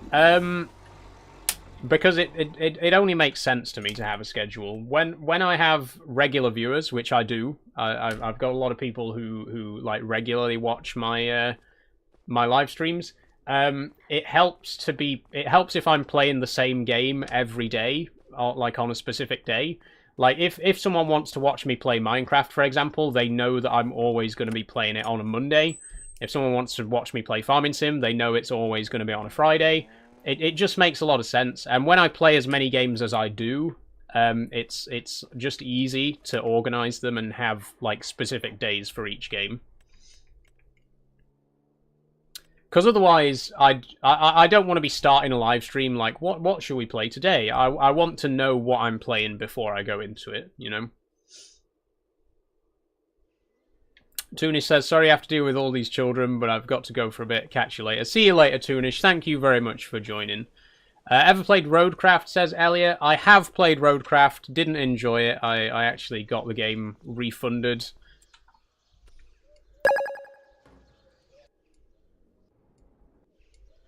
Okay, where is... I want to check on the sheep. We haven't checked on the sheep for a while. Gotta go. Have a nice day. Keep on doing you. Thank you, Ryan. See you later. Thanks for following, Cadet.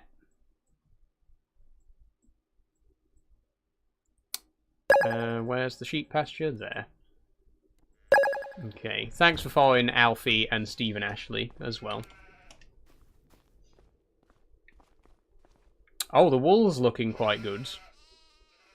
I think, as well, it might be the best time of the year to sell wool. Let me just double check.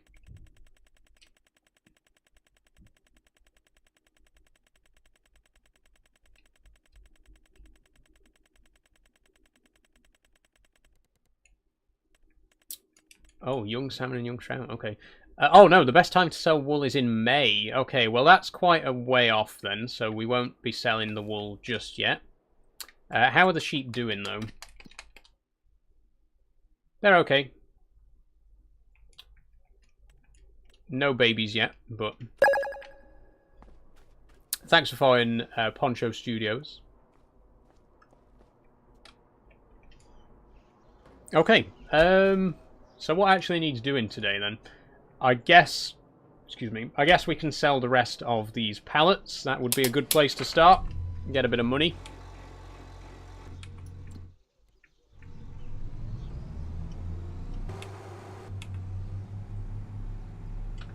Oh, poor visibility this morning.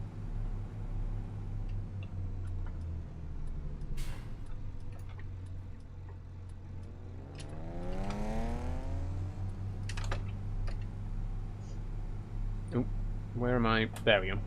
I forgot where the gear shifter was for a second.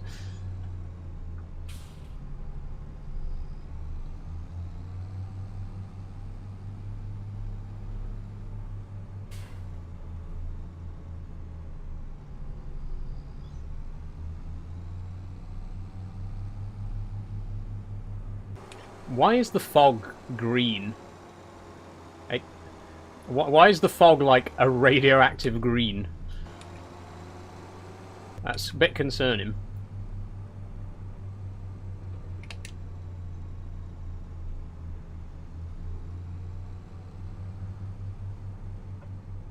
I don't even know where the turning is, to be honest. Does your wheel have force feedback? It doesn't, Jake. No, this one doesn't have any force feedback on it.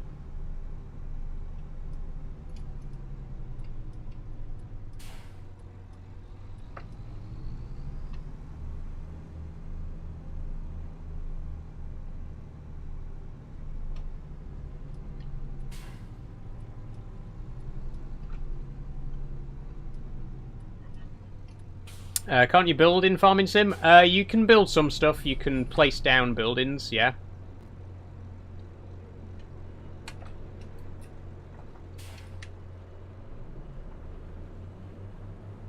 Would you ever want to upgrade your setup, says Silly Maxer? I do upgrade it bit by bit.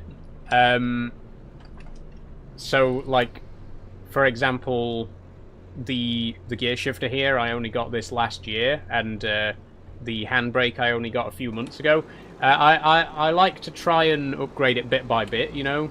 The next thing that I do want to upgrade is the wheel. This is probably the oldest bit of my setup at the minute. But yeah, it's something that like I work on it gradually. Every now and then, when I got a bit of money to spare, I'll upgrade bits and pieces of it.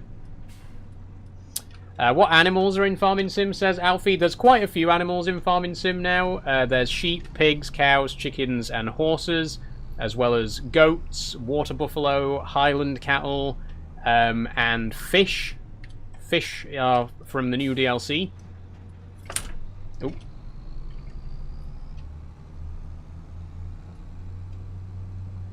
Can you get alpacas? Unfortunately not, Silly Maxer. That would be really cool. Alpacas have become so common in the UK over the last few years. I can't imagine seeing them a few years ago, but nowadays, like, they're all over the place. Like, there's a farm near me that has alpacas. Everyone's got alpacas nowadays. It would be really cool to see them in Farming Sim.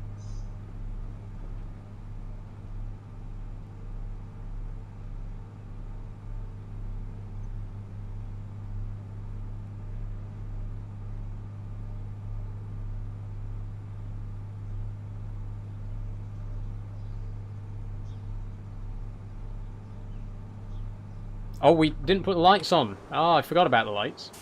This looks so fun. Thank you, Jay. It is. I don't know if that was sarcastic or not, because a lot of people are sarcastic about it, but Farming Sim really is fun. I do enjoy Farming Sim.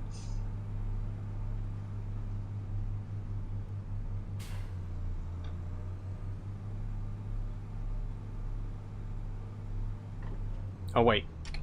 Were we supposed to turn off there? No. I can't tell where we are. It's so foggy, it's so difficult to see where I'm going. Yes, it was sarcasm, mate, you're driving a tractor. Okay, yeah. I mean, I assumed that it probably would be, because 90% of the time it is. Again, I don't understand why people watch me play Farming Sim if they think it's a boring game, but they do, they will insist.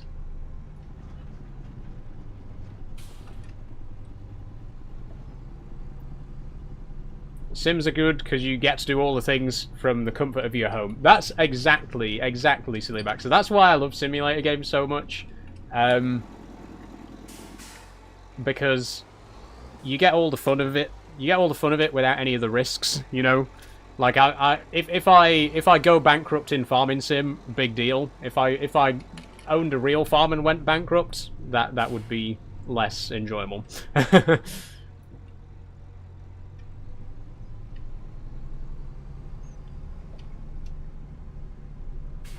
I'm going to put my full high beams on, because it really is difficult to see right now.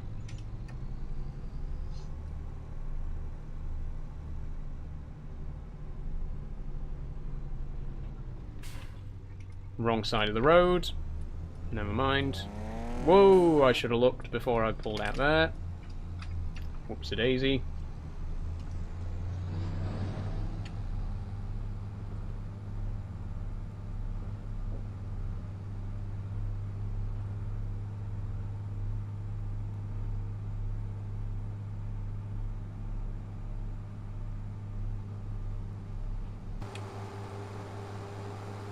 Okay, it's starting to clear up, but it is still quite dark. It's only 20 to 7 in the morning, so... Check both ways, yes. Sorry, Silly Baxter.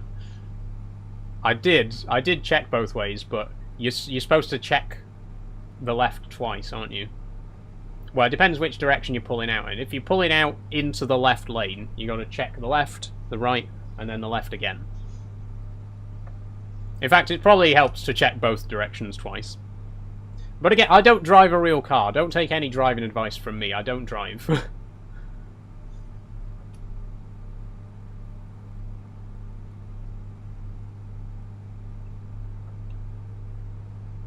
It was a country road racer. They go too fast. They do. That's very true, Silly Maxer. Have a fantastic evening playing. Thank you, IWKWVRL.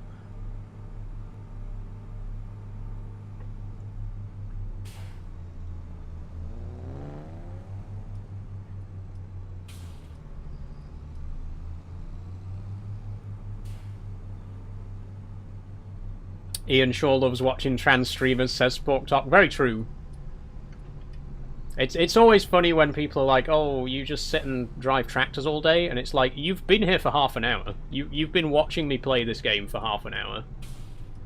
Like, if you think it's sad and boring and pathetic for me to play the game, how much more sad and boring and pathetic is it for you to sit here and watch me play it for half an hour?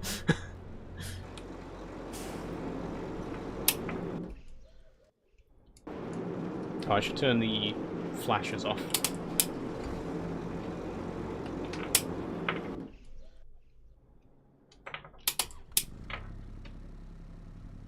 Oh no, not that one. Too flashy.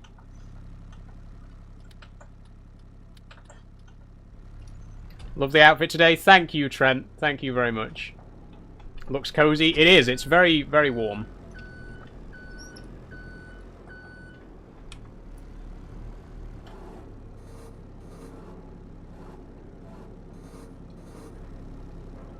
The skirt in particular, I don't know what material it is, but it's a kind of satiny kind of thing. It keeps me very warm. It does. It's getting to that time of year now where I've got to start dressing slightly warmer.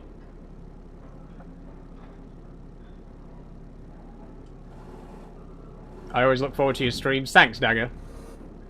I always look forward to streaming, honestly. You might look at my comment section and think, wow, how can you sit and deal with that? But I still look forward to streaming every day. Even though I know that they will almost inevitably end up descending into this madness, I still enjoy doing it.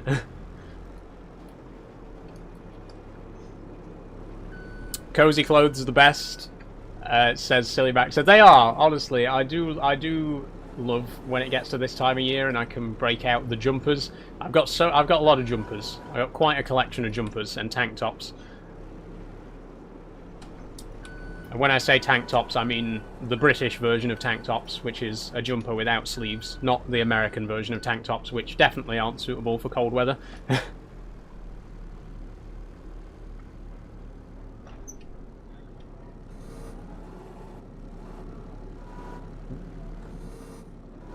Oh, I think I've bottomed out there. There we go.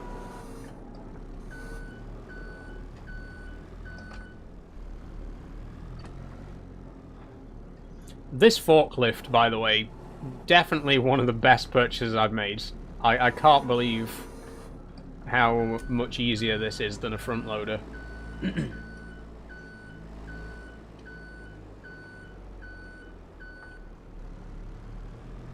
I prefer Truck Simulator, says Trent. I like both. I don't know which... I don't know if I'd say that I prefer either, to be honest. They're both incredible games in their own ways, you know? How long have you played Farming Simulator? I first started Farming Sim with FS15. I got that as a Christmas present on the PS4. Back in 2014, obviously. But yeah, that was my first experience. I was hooked from the start. I've owned every Farming Sim since.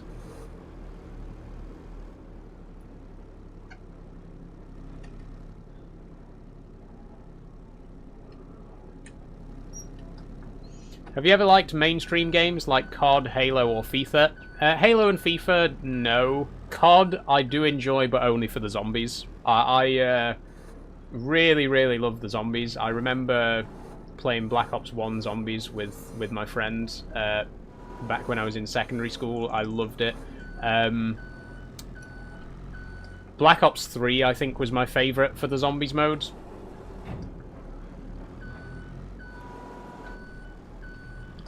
Halo is so good, though, says Silly Max. Don't get me wrong, I don't have a problem with Halo. I've played a little bit of Halo, but it just wasn't really my cup of tea. But I can see the appeal. I can see why people enjoy it, you know. It's just not for me.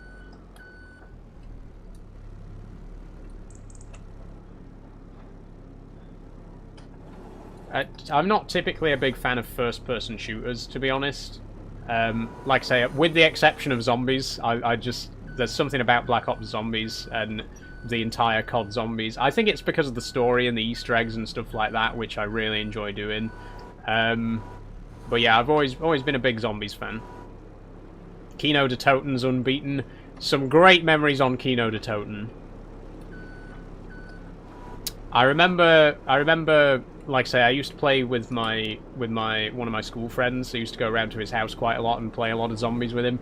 I remember the first time we discovered that you could unlock 5 by putting a code into the console, and that was a game changer. But 5 is such a difficult map compared to Kino, honestly. I never really enjoyed 5 just because I'm terrible at COD Zombies. I love it, but I'm terrible at it, so I could never get past like wave 15 on 5. So I very much preferred Kino. Did he know you were trans? He didn't. Nobody knew I was trans. I didn't know I was trans when I was a teenager. I came out when I was 22, so... for all intents and purposes, I wasn't trans when I was a teenager. In the sense that I wasn't aware that I was trans.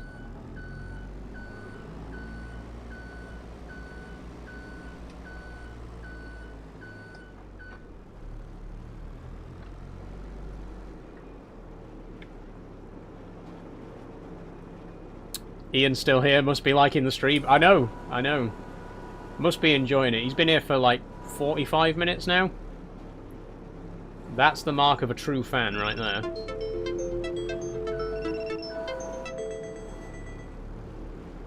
I think the connection dropped just for a second there, but we're still live.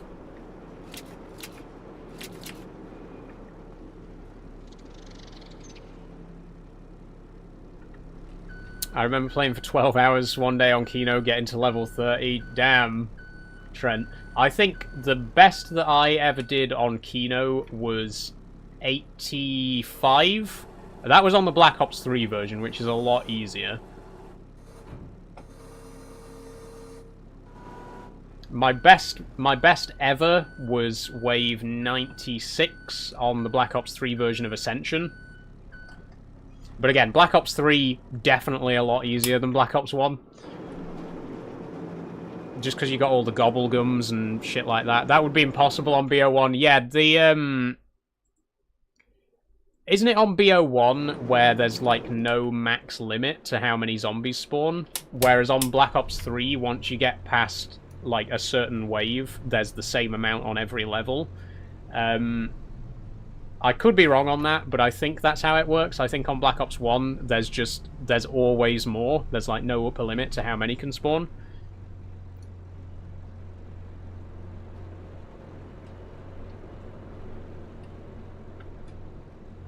Black Ops 3 kind of ruins the hard side of it, with gobblegums kind of meaningless for high rounds. I do agree to an extent, Bobby, yes. Like I say, I never really played it for just getting to high rounds. I always enjoyed playing it for the Easter eggs and stuff like that, and I think Black Ops 3 is a lot better for that side of it. If you want to do the Easter eggs, Black Ops 3 makes it a lot easier with the gobblegums and stuff like that. But yeah, if you just want to do high round survival, Black Ops 3 is a bit too easy, you know?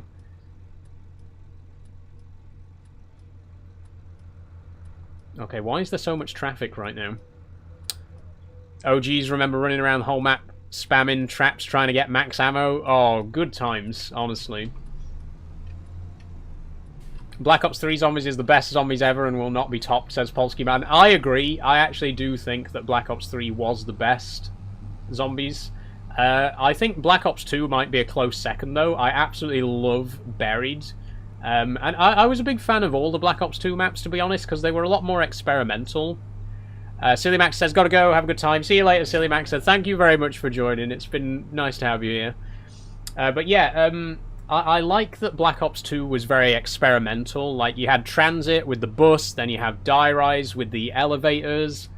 I just feel like every map on Black Ops 2 tried something completely different, and I respect it for that, even if the execution wasn't the best at times. I know transit has a bit of a negative reputation, but I like what they were trying to do. I like how with every map they were trying to do something completely different, you know?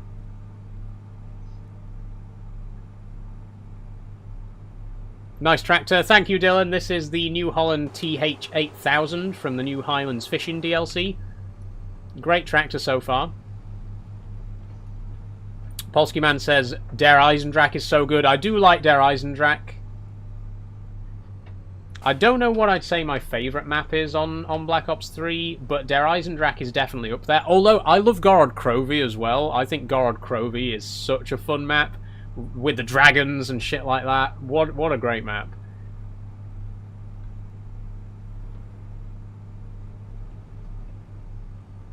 They have to do a remake of Black Ops 2, can never play Buried ever again. Best map of all time. I really would love a Black Ops 2 remake. That would be great. To be honest, I know I keep harping on about it, but I'd love to see Transit done with modern technology, because I feel like I feel like the problem with Transit is that it was a bit too optimistic for the hardware of the time, which is why they ended up having to have all the compromises, like the fog and the denizens. The original plan was for the whole map to be visible at all times, but the hardware just wasn't powerful enough for that, so they had to add in the fog so that, like, only parts of the map were loaded at certain times. Like I say, I would love to see I'd love to see Black Ops 2 done today with like current software and current hardware, and see those maps done properly. Because again, I feel like those maps were a little bit too optimistic for the time that they were released, and it would be great to see them properly realised.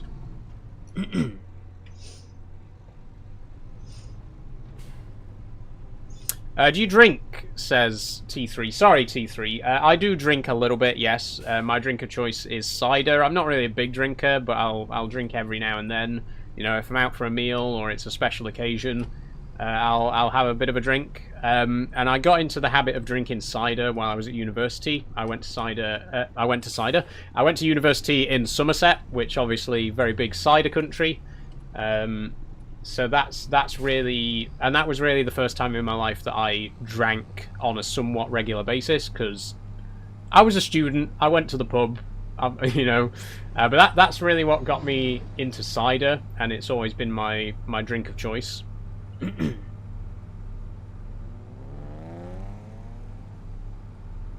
But it's weird because most of my family are beer drinkers. Like my dad's drink of choice has always been beer. My granddad was a whiskey drinker, but he liked a beer as well. But I've never really been that into beer, to be honest. Beer's never really done it for me. What did you study, says Sport Talk? I studied game design, computer science, with a specialisation in game design. So I studied to be a game developer. And it's always been my ambition to work within the game design industry and maybe even publish my own games one day. Nothing yet, but that's kind of my long-term ambition. Thanks for following, Vazzy. What about Black Ops 4 Zombies? I think it was the best. I didn't actually play Black Ops 4, but from what I have seen of the zombies, it wasn't really as interesting. I didn't like what they did with the perks. I really love the perk machines, and I really feel like they tried to redesign something that didn't need to be redesigned, you know? Like, the perk machines were perfect the way they were. I love Juggernog and Speed Cola and Stamina Up, you know? I really don't understand why they tried to redesign it with the customizable perk machines. Wasn't a big fan of that. No disrespect if you're a Black Ops 4 fan, but it just wasn't for me, really.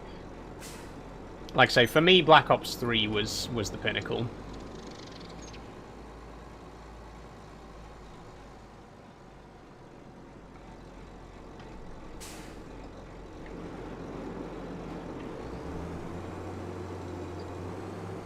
You see the wind outside? Says Vazzy. It is quite windy today, yes. Storm Claudia, I believe it's called, is the current storm hitting the UK. I think I'm like just on the northern edge of it because it's mainly hitting the Midlands, and I'm up in Doncaster. But it has been a bit windy.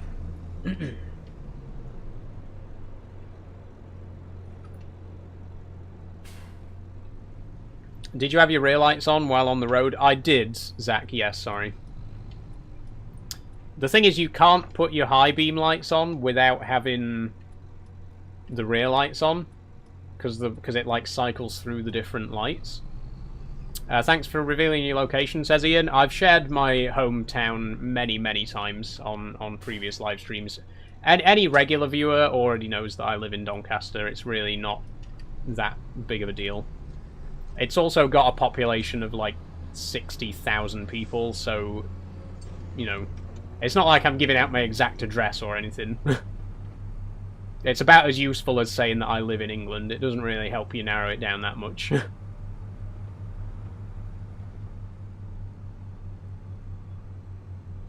That's one of the big problems I have with farming games. Rear light should be the last setting. I agree, Zach. It would be nice if you could turn the rear lights on and off independently, but sadly not.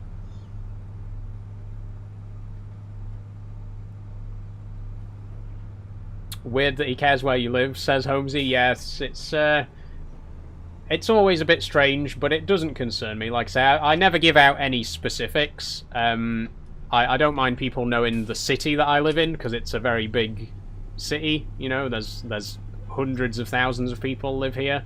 But yeah, I'd never give out anything too specific. I'd never give out like my exact address or anything like that.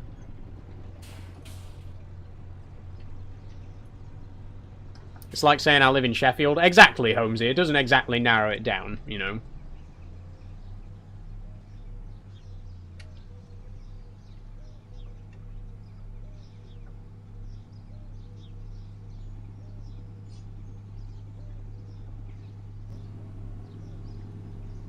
Any plans for tomorrow, says Chester. I'm going to be working on a video tomorrow, Chester.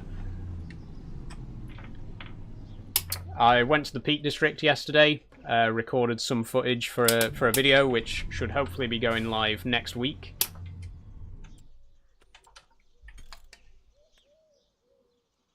If you haven't already, by the way, do check out my previous Peak District videos. I've done 3 of them. They are quite long. The longest one's 27 minutes. But they're very educational videos if you're interested in that sort of thing. So again, please do consider checking them out if you are interested. Okay, we're going to have to do the ploughing. I've been trying to put this off for the whole stream because it's my least favourite job, but it is going to have to be done at some point, and I feel like we might as well do it now.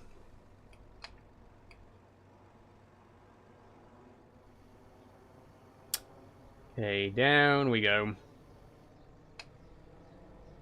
And I've learned from my mistakes this time. I'm going to do the headlands last.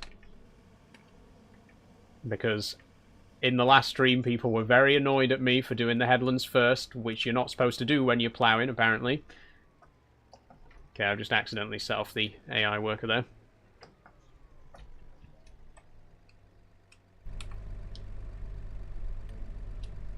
Steering assist. 5 headlands. Let's make it 4.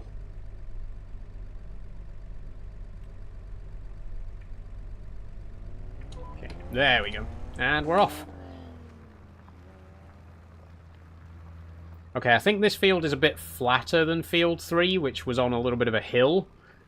So we should be able to do this at top speed. The top speed being 7. That's a hard-coded limit for plows, by the way. It doesn't matter what plow it is. You can't do more than 7 when you're plowing. How's the profits looking? Are we still in the red? We're not, man likes Roz. We got 139k now. We're doing good. We sold a lot of bread, which definitely helped. But we also downgraded our tractor. Well, I say downgraded. We sold the New Holland T7. And we bought the T8000, which is an older tractor, but it actually has more horsepower.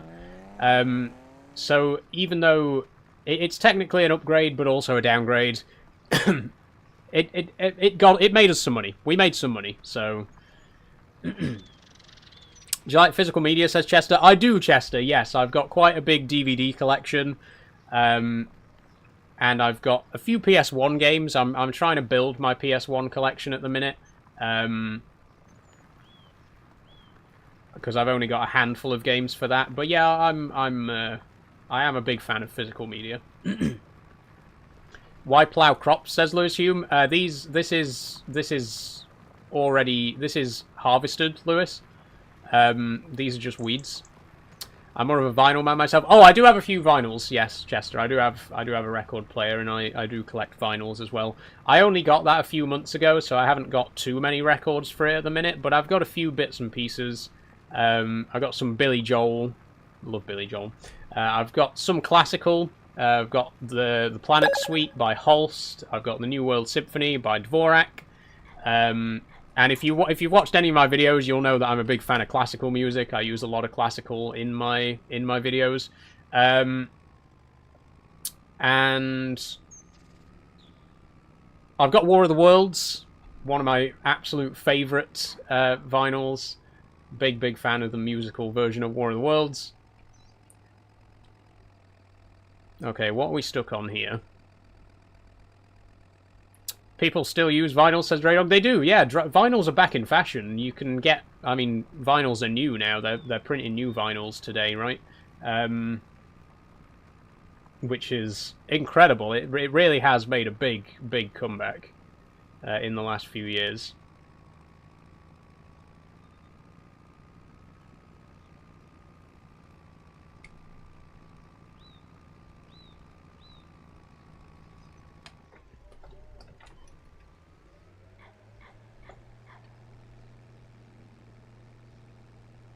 What a film, by the way, says Man Likes Roz.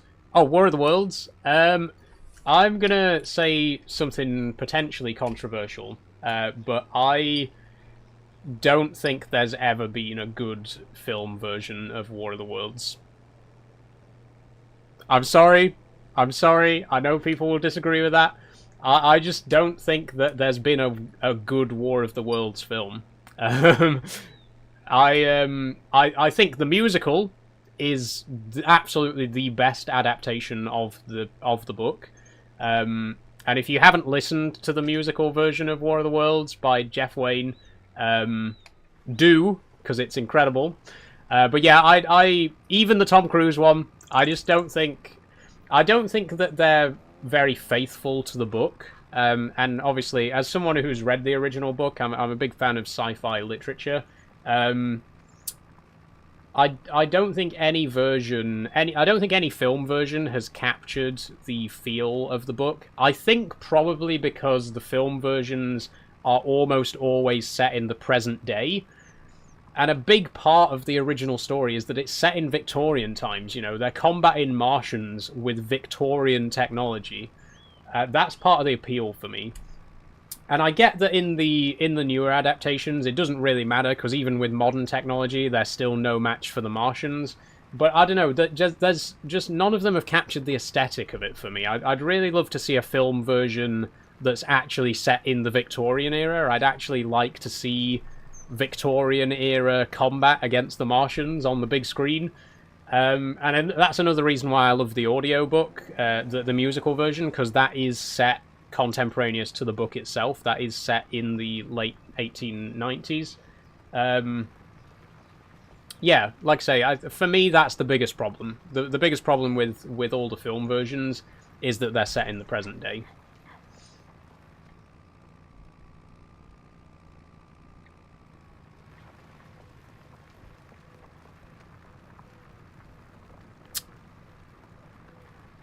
Do Argos still have those X12 pack of AA batteries on sale, says Louis. I have no idea, Louis.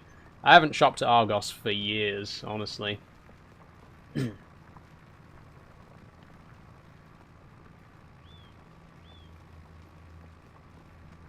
God, I remember getting the Argos catalogue as a kid, though. I'm sure any UK kids will remember the feeling of flicking through the Argos catalogue and picking what you wanted for Christmas. You know, fold down the corners of the pages that you want. And I would always flick straight through to the Lego page and just fold down the corners of every single page. And the train sets, the Hornby section. I remember when I finally got my first Hornby set for Christmas.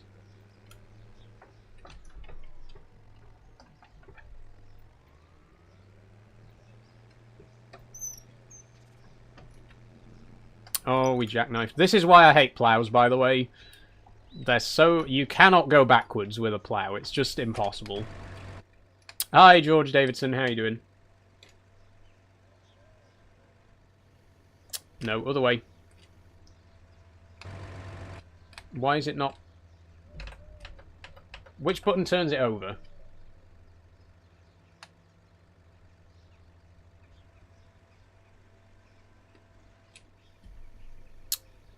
was out on Wednesdays, browsing in a DVD shop, and I suddenly remembered Blockbuster. Oh, Stray Dog, yeah. I used to have a huge VHS collection. I used to have so many videos. I've still got a few, just like collector's items. I've got like a Dad's Army box set. Used to love Dad's Army. And I've got like a couple of Doctor Who's on VHS, and a couple of other bits and pieces. But I used to have such a huge VHS collection.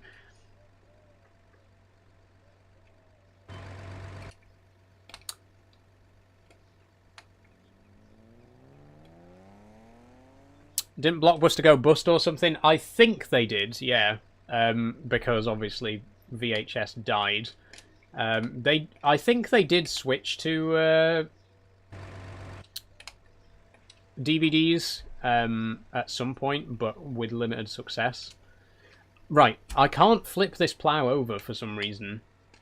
I know that it's possible, because I was doing it the other day, but it won't. There we go.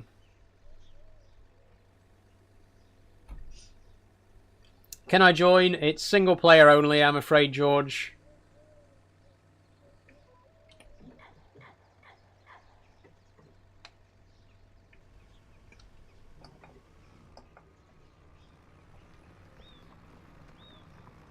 Also, there's no need to resort to insults just because I didn't answer your question in 0.1 microseconds.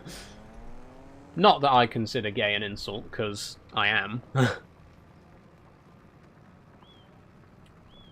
But I do always find it funny when people join my live streams and I'm quite clearly in the middle of answering someone else's question, but then they'll ask me a question, and if I don't answer it, like, instantaneously, because I'm busy responding to someone else, they just immediately go to, alright, you're gay. A little bit of patience, people, come on. I'll get to your questions in due course.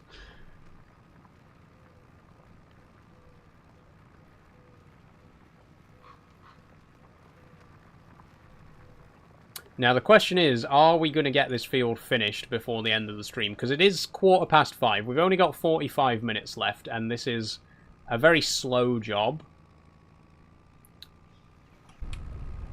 But hopefully we will get it finished. This is weird, but what's your gender, says Kyle. I am a trans woman, Kyle. I was born male. I was raised as a boy. I came out at the age of 22, about 4 years ago, and I've lived as a woman ever since.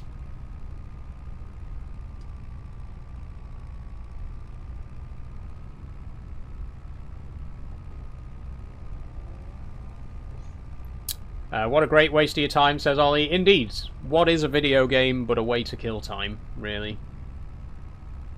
What is any hobby but a way to kill time, you know? Maybe all hobbies are just a distraction from how little there actually is to do with our lives, you know? Bit of a depressing thought.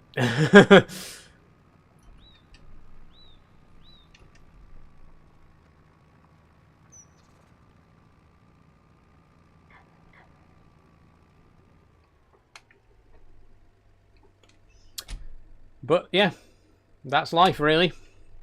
Life is just a series of ways to try and kill time. Life is just trying to kill time for 80 years until you die. And that's what I'm doing right now. How long have you been playing this game? We've been live for about 2 hours and 20 minutes, Harvey. Okay, now we flip the plough. If you're having fun doing it, who cares? Exactly, man like Roz. I don't know who it was who said it, but there's a famous quote, if you enjoy the time you wasted, then it wasn't wasted time.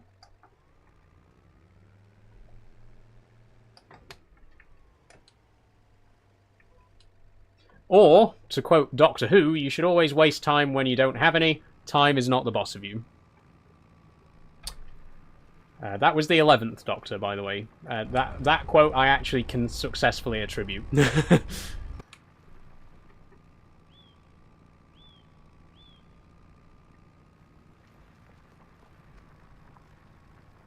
Is it multiplayer? It's single player, unfortunately, Harvey. Sorry. Single player, this one.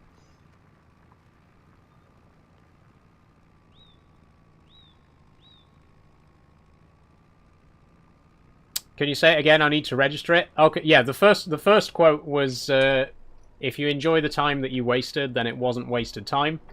I don't know who said that. I just know it's a famous quote. The second quote was from the 11th Doctor, from Doctor Who, which was, you should always waste time when you don't have any. Time is not the boss of you. Very wise words to live by, you know? Draydog has shared another Doctor Who quote there. What's the point in being grown up if you can't be childish sometimes? Exactly.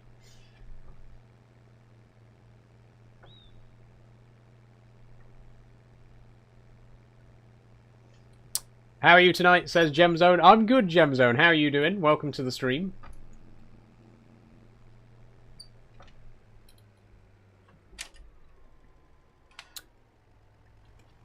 Now, it may look like we're missing bits here, but don't forget we're doing the headlands last, so we'll pick up any bits that we miss. The thing with the plough is it's very, very big and very difficult to maneuver. You're always going to miss bits at the ends, which is why it's better to do the ends last. Is this Farming Sim? It is indeed, yes.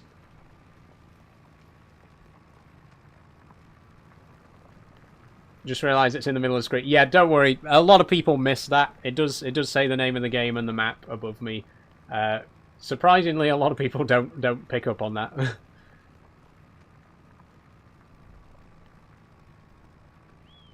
Okay, can we drive straight through? It looks like the line's going to end here. I mean, we can just drive straight on anyway, and it will detect a new line.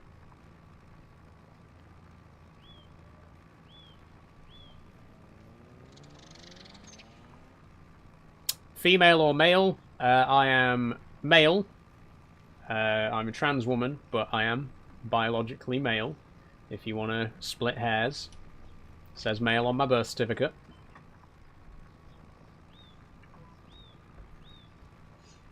I always try to get into Farming Sim, but get bored after ploughing the first field. Any tips? Says Jay. Try doing other stuff, Jay. Try doing other stuff. There's a lot to do in Farming Sim besides just fields. You know, you can keep animals, you can ride horses, you can, you know, do fishing now with the new Highlands Fishing DLC.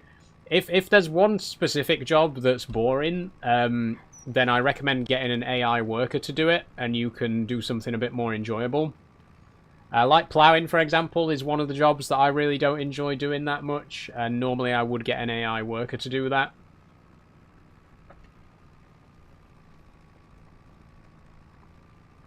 Can you view it in first person too? We can indeed. We can go first person. When I'm doing field work, it's a lot easier to stay outside the tractor so you can see exactly where the equipment is and where you've been. But you can go first person.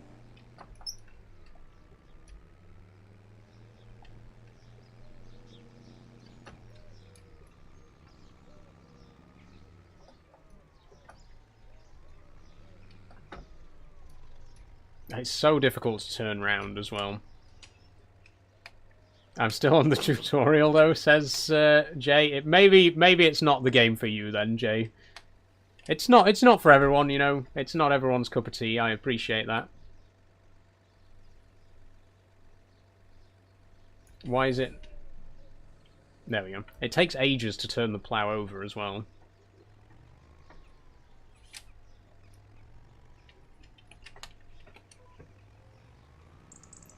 Why would you want to play this? Not trying to be rude, it's literally just a 9 till 5. Do this in real life instead, says Sam. Another comment that I get quite a lot. Again, the argument I always make is like, well, if you enjoy Call of Duty, why don't you go and join the armed forces? You know, if you like shooting people in video games so much, why don't you go and join the army? The answer is because doing something in a game and doing something in real life are two very different things, and you might enjoy doing something in a game but not want to do that thing in real life. The Armed Forces is absolutely nothing like COD, and Farming Sim is nothing like real farming. If you ask any real-life farmer, they will tell you that this game is so far removed from real life farming. You should not use this game as like a template for real farming.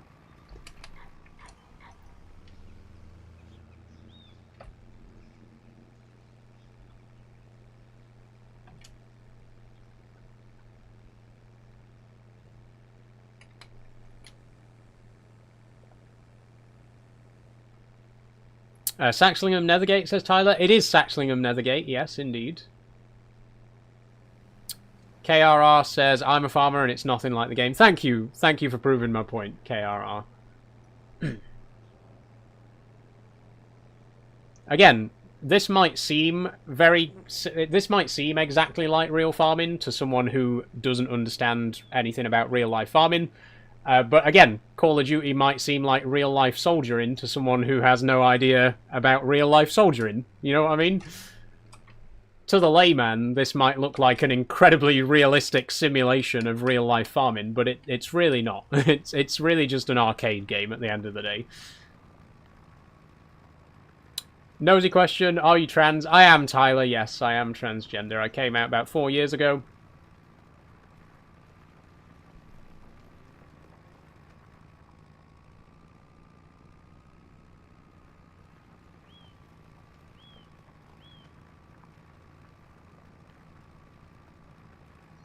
Draydog says, I've been giving Farming Sim a go for a month. It's okay, but I wouldn't play it all the time. That's fair enough, Draydog. If you, again, to each their own, you know? It's not everyone's cup of tea. Some people will probably sit down and play this game and think, my god, this is fucking boring. And that's fine. That's fine. Like, again, I've made the argument in the past, but for me personally, a game like FIFA is really boring. Like, I cannot imagine sitting down and playing a full match on FIFA. That, to me, just sounds ridiculously boring. But some people really enjoy it, and that's fine.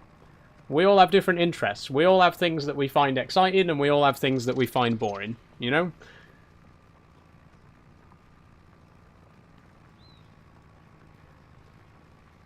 Everyone has their own taste, says Gemzo. Exactly, exactly.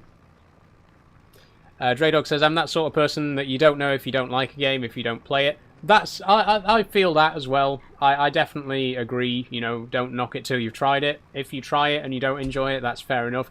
That's one of the great things about Steam, is that, you know, any game that you purchase on Steam, you can refund if you've played it for less than 2 hours, which is really great. I think all digital storefronts should be like that. PlayStation Store, Xbox, they should all be like that, where you can play it for a certain amount of time, and if you don't enjoy it, you can get your money back.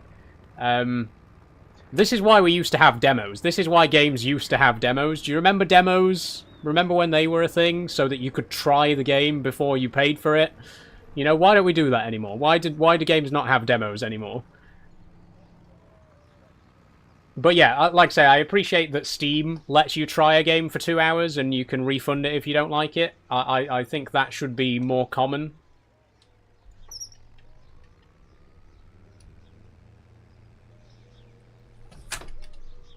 Oh shit, jackknifed again. I hate plows. It's so easy to jackknife these things. It's really annoying.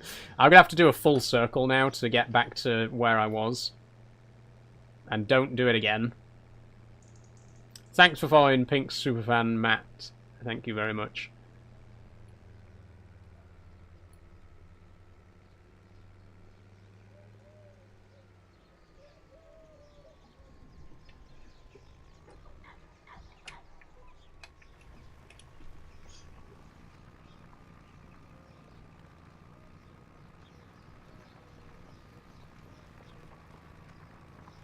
Xbox have released a portable console like the PSP, and you can apparently use Steam games on it. Oh, interesting. Are you talking about the Steam Deck, Draydog? Because that's by Steam, not Xbox. I'm not aware of any handhelds by Xbox. I could be wrong. Maybe there's been something announced recently, but you might be thinking of the Steam Deck. And speaking of Steam, they've also recently announced a new console called the Steam Machine, a new VR headset called the Steam Frame, and a new controller, just called the Steam Controller. The Steam frame actually looks really good. I've never owned a VR headset, but I've played a few VR games before, and I've always been tempted to get into it. Depending on how much the new Steam frame costs, I might give it a go. I might actually get one. Have you tried the Truck Driver Simulator? I have tried Euro Truck Simulator, yes. I play Euro Truck on Tuesdays, if you'd like to join me for that. One of my absolute favourite games. I do play that one quite a lot.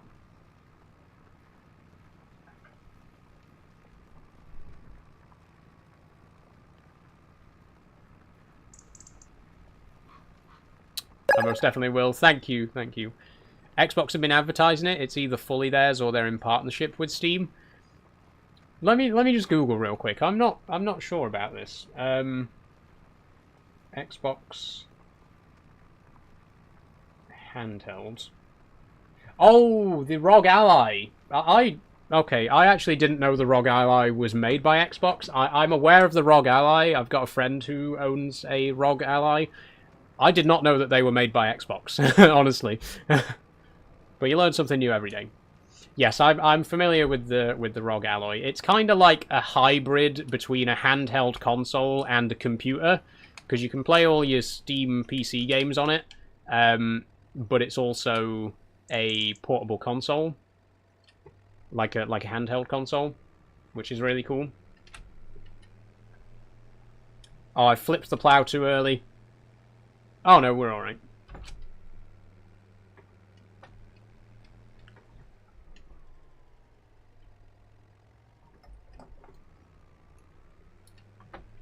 Hang on, it's the wrong way round. Have I forgotten? I think I must have flipped it the wrong way earlier and I didn't notice. I'm putting it right now. Plow needs to be flipped. Yeah, thank you, CJ Agrimedia. I've just noticed that I had the plow the wrong way around.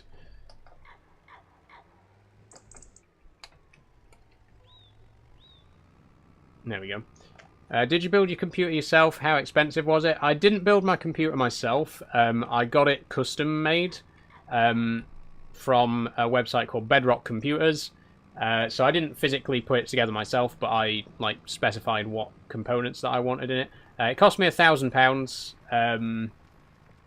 It's got an Intel i5 processor, RTX 2070 GPU, 32 gigs of RAM, and 5 terabytes of storage, which might sound like overkill, but with the size of games these days, I feel like you really do need that much storage. And also I store a lot of other stuff on my computer, like my raw video files and stuff like that.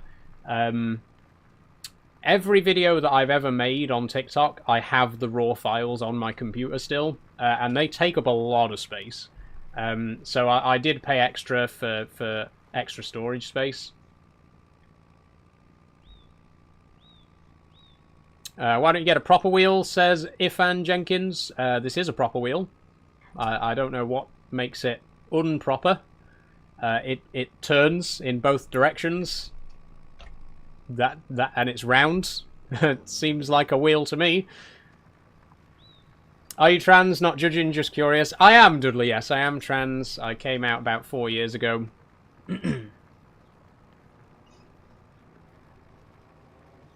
It's been years since PSP got discontinued, but it's good that we have the Switch and the new Xbox handheld. There's actually quite a few handhelds on the market at the minute, Draydog. You're not wrong. Like I say, there's the ROG Ally, there's the Switch, which is like half handheld and half... whatever the opposite of handheld is, I don't know the word for it. It's half console and half handheld. We've got the Steam machine that's just been announced, which is kind of portable, and obviously the Steam Deck. And I still have a PS Vita, by the way. I got the PS Vita a few years ago when it came out. Very short-lived handheld, I'm sorry to say. It is a shame that the PS Vita kind of flopped. I just don't think it had a great catalogue of games. But it was a really great handheld. I really loved it, and like I say, I've still got my PS Vita. But yeah, there's some good stuff. There's some good handhelds out there at the minute. I get that, but when you do trucking and farming, you can get a purpose-built wheel for pretty cheap. This is a purpose-built farming sim wheel, Irfan. This is the Logitech G heavy equipment wheel. It was specifically designed for farming sim, and it's designed for any heavy-duty driving games. So Euro Truck, farming sim, mud runner, snow runner, all that kind of stuff. Oh, I need to flip the plow. Forgot to do that again.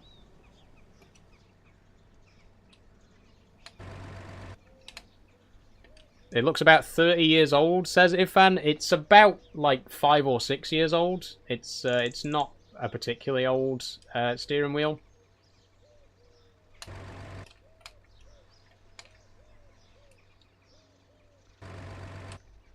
Why is it not? Oh. And I do recommend it if you're looking to get your first wheel for farming or Euro Truck. This is actually a really good wheel to start with because again, it is specifically designed for these.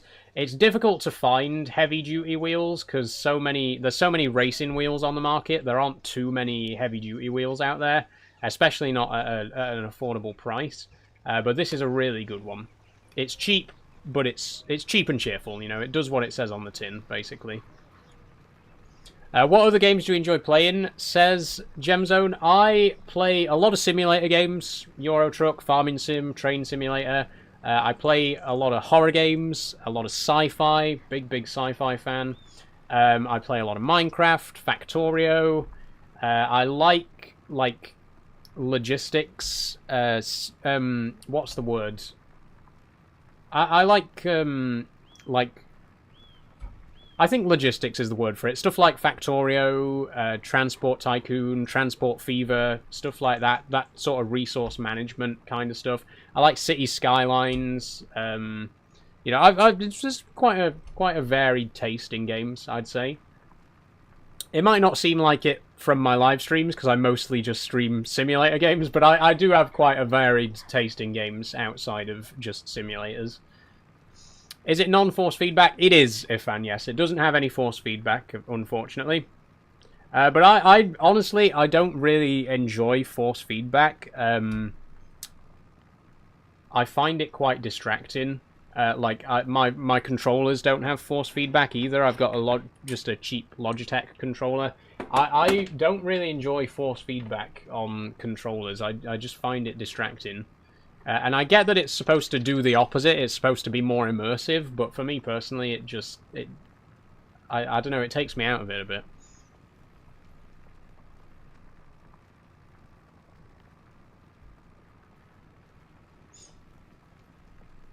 Would you go camping in a caravan and do a video on your experience, says Draydog? Probably not, Draydog, no. I'm not really into camping, to be honest. I'm a very outdoorsy person, but camping, I've just never really been that into.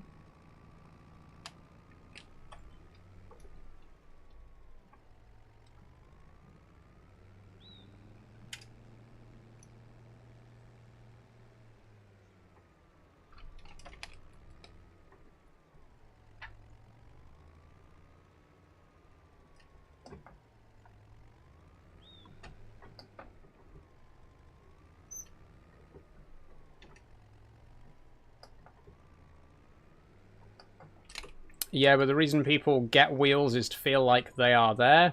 I mean, I do feel like I'm there with this wheel. I mean, look at the rest of my setup. I've got a wheel, I've got a side panel, I've got a beacon light. You can tell just by looking at my setup that I try to make my experience as immersive as possible. I just think that force feedback in particular, I don't enjoy. I live on a farm. Nice one, Mason. Why not actually be there and work on a farm, says UNL? Because I don't want to, UNL. It's as simple as that. A lot of fun to do in a video game, less fun to do in real life.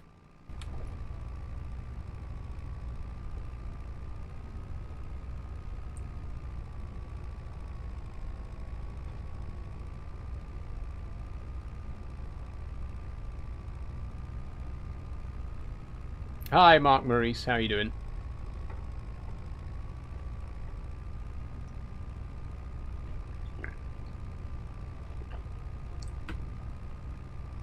I guess. Have you tried it? Not personally, Ewan. Not personally. My granddad used to work on a farm. Used to take me to work with him on the weekends. Basically every Saturday since I was 8 up until about 16. I used to go to work with my granddad on the weekends. So I've never actually worked on a farm, but I spent a lot of time on farms as a kid. Which is what really got me interested in farming. And it is something that I considered doing as a career. I did consider going to agricultural college after I finished secondary school. I ended up going to university instead, and I studied game design, which was a very, very different career path. But it was something that at one point in my life I did consider doing.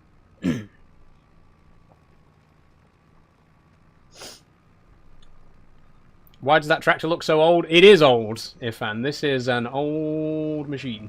I don't know exactly how old the Ford 1156 is, but it's from the Plains and Prairies DLC, which has a lot of vintage equipment in it. Not only the Ford here, but there's also a versatile version and a few other bits and pieces. Thanks for following, Ewan.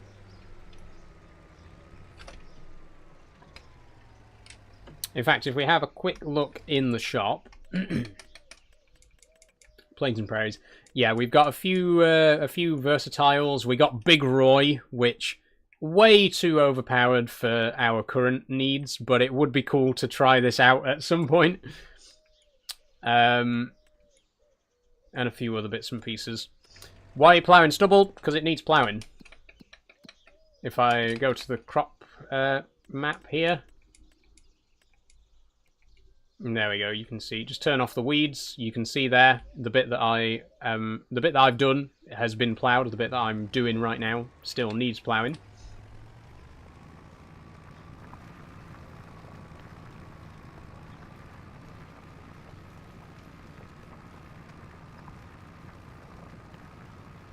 Go outside, says Dennis. Already did. I went outside yesterday. I went to the Peak District yesterday. I went to Castleton. And I will be making a video about it next week. So, very fun.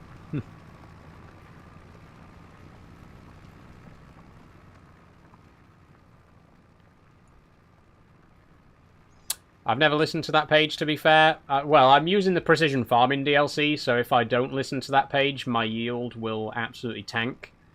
With the Precision Farming DLC, you have to make sure that you're doing everything that the field needs to get the maximum yield.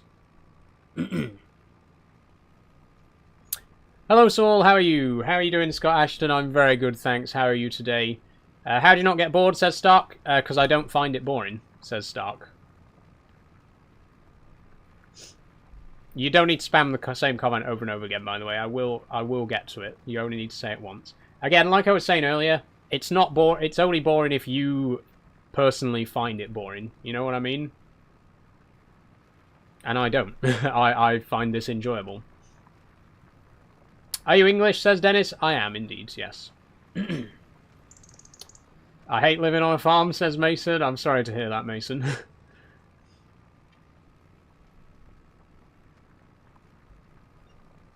I play FS22. Nice one, Mark. FS22 is a great game. Do you support British farmers? Of course I support British farmers, Dennis. Like I say, I've spent a lot of time on farms. I've spent a lot of time around farms in my childhood. I appreciate the hard work that farmers do, and they are very often underappreciated for what they do.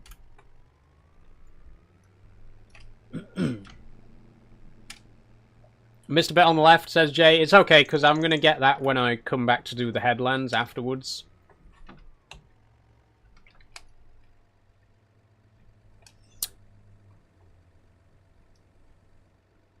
I'm having problems to play FS25. I don't know why. Oh, I don't know, Mark. You're best reporting it to Giant Software if the game won't launch. How do you deal with not seeing your full cab view in ETS2? I'm not sure what you mean, Scott. I do get the full cab view in ETS2.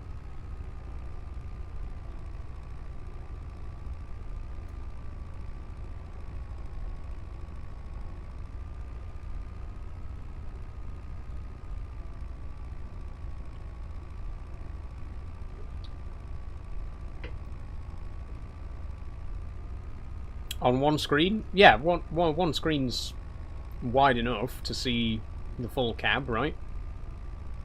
I can see ahead. I can see my rear view mirror. I can see my right wing mirror and my rear view mirror. Can't see the left mirror. Like I can't see all the way to the far side of the cab, but don't really need to be honest.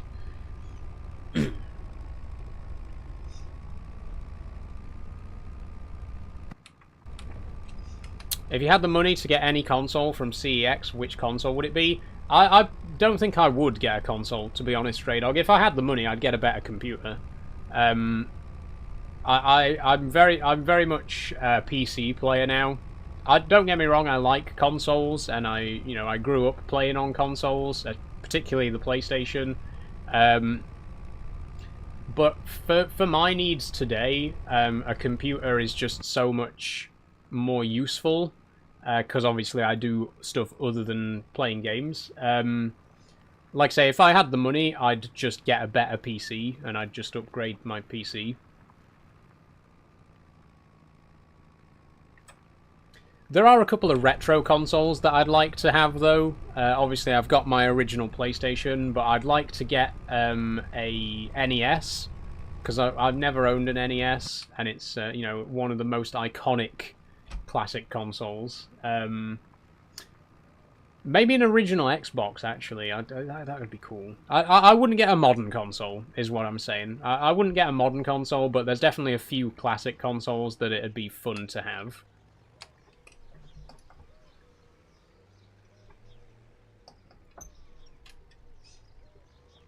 I can't see my left mirror, and when it lights, can't see left or right. Don't like using D-pad to turn my head. If you've got a webcam, you could consider getting an eye tracker. Or it's a little bit less immersive, but you can have your rear view mirror just on the screen as a UI element. Like I say, not the most immersive thing, but it is an option.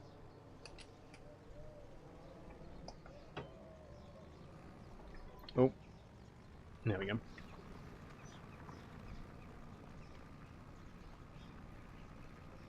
I did try that and it was so jumpy. There's not really many other options, I'm afraid, Scott. VR, if you can afford it.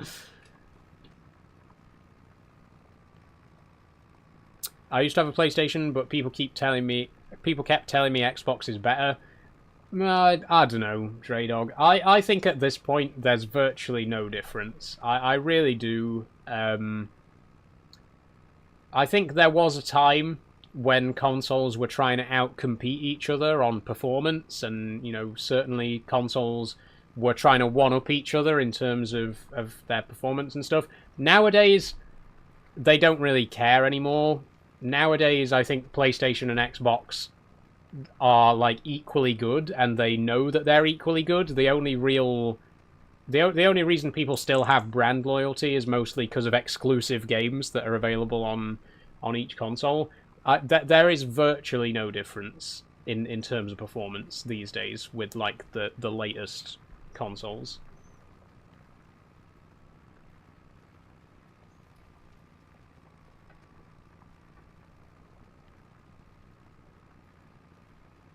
I'm not gonna lie, a console is a console. They're literally the same thing. How can one be better?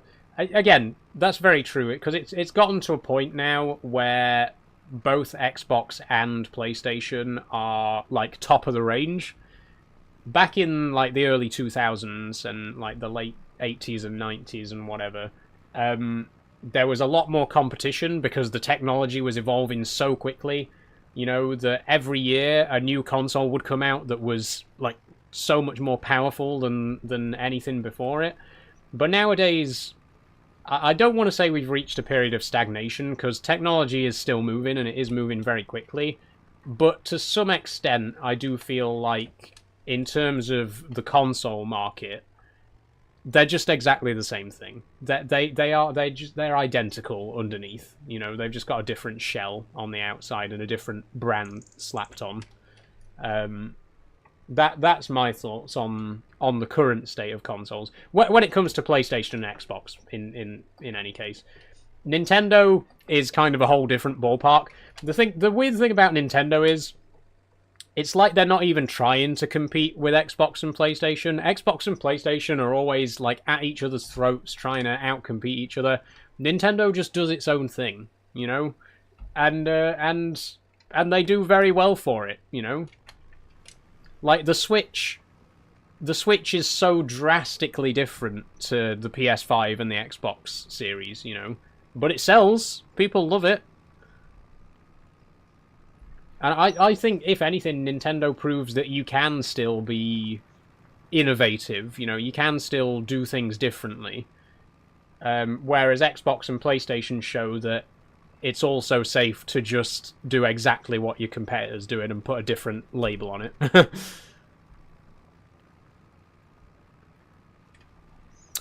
Console market is all about who has the better games these days. Again, like I was saying, Scott, I do think that's very true now. I think the only reason that people still have brand loyalty to those consoles is because they each have their own exclusive games that are only available on those platforms.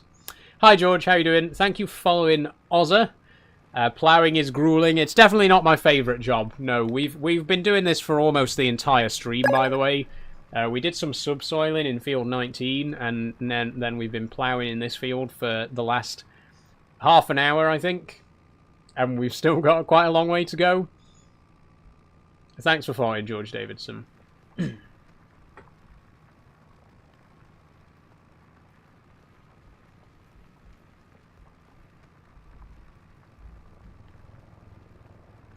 Yeah, it's not the most exciting thing. Even I have to admit that ploughing is I think probably my least favourite job in the game. Not just because it's quite tedious, but also because I just don't get on with ploughs. They're so difficult to manoeuvre. They're so unwieldy. Give me a subsoiler any day. And this is what makes it even worse is that this tractor doesn't have a 3-point linkage, so I've had to connect the plough to a trailed lifter that's then connected to the tractor, so that's even more points of articulation. This thing's got like 3 points of articulation. It's so difficult to maneuver.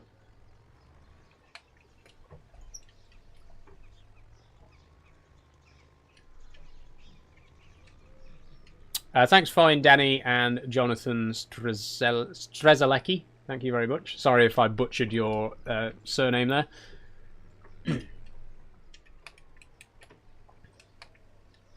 It looks amazing, but in IRL, but feels awesome in the game. There is definitely something satisfying about it. I think a freshly ploughed field looks good, you know, but actually doing it is not the most exciting of jobs.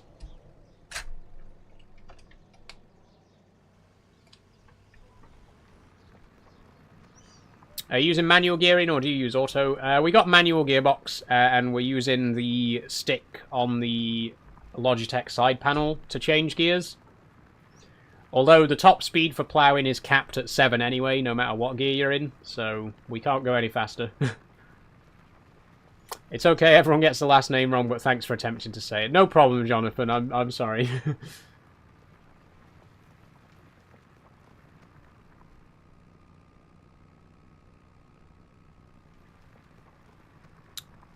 Hey, do you drive tractors? I don't drive tractors in real life. No, I don't drive anything in real life. I'm not a driver.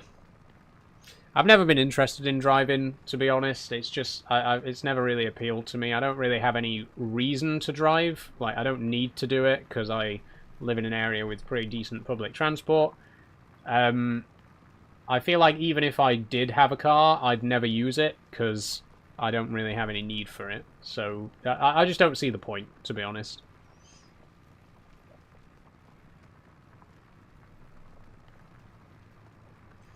Have you not got the mod plough that's like a cultivator? It's way faster and wider than this piece of shit. I don't like using mods that are too cheaty, Ruben. I don't like those mods where it just adds in a 50-foot plough that you can drive at 20 miles an hour. I don't like stuff like that. I like to try and keep it as real as possible. And if you do use those kind of mods, that's absolutely fine. You know, everyone has their own style of playing. But for me, I try to keep it realistic.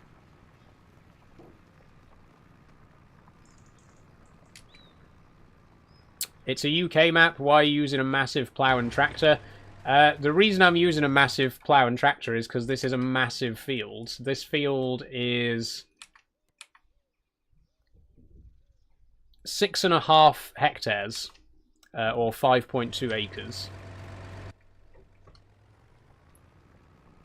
Which isn't that big in the grand scheme of things, but in a game like this, if I was using like realistically sized equipment, it would be taking me hours and hours and hours.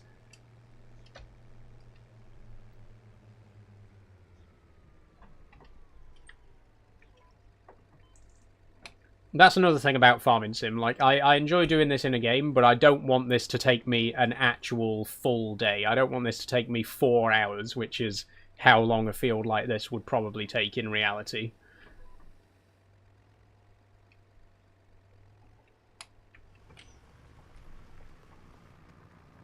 Why does it say Saxlingham? That's the name of the map, Clanderby. Saxlingham, based on Saxlingham Nethergate in Norwich. What do you do for work, says T. Currently, I'm between jobs, T. My most recent job was as a graphic designer in a print shop. But I'm looking for game design related work. I have a degree in game design. That's really what I want to be doing. And I'm always on the lookout for game related jobs. And in the meantime, I work on my portfolio, you know.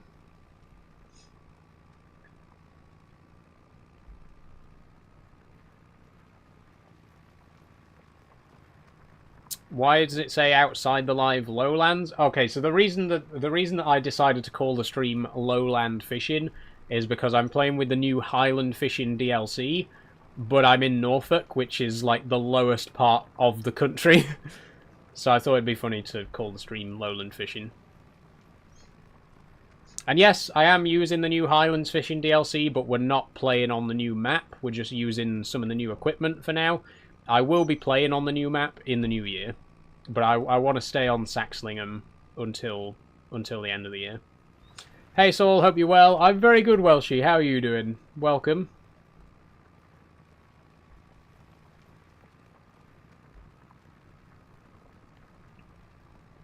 Yeah, it is funny. Thank you, Clanderby. I try. Have you been to this field IRL? I've not. I've never been to Norwich. I've been to Great Yarmouth, which is close to Norwich, but I've never been to Norwich. Do I have to pay to add your Discord? You don't have to pay to join the Discord server, Mark. No, you are free to join. Please do come along. We got about 60 members in the Discord server, as far as my last count. Have you ever been to King's Lynn? Says Shane Jr. I haven't, Shane. I haven't really been down south all that often. You know, as someone who was born and raised in the north. Like I say, I went on holiday to Great Yarmouth when I was like 3.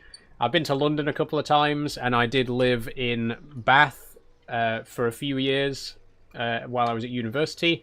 But apart from that, I've spent pretty much most of my life in the north. There's a lot of places in the south that I would like to visit, but just haven't had a chance to yet.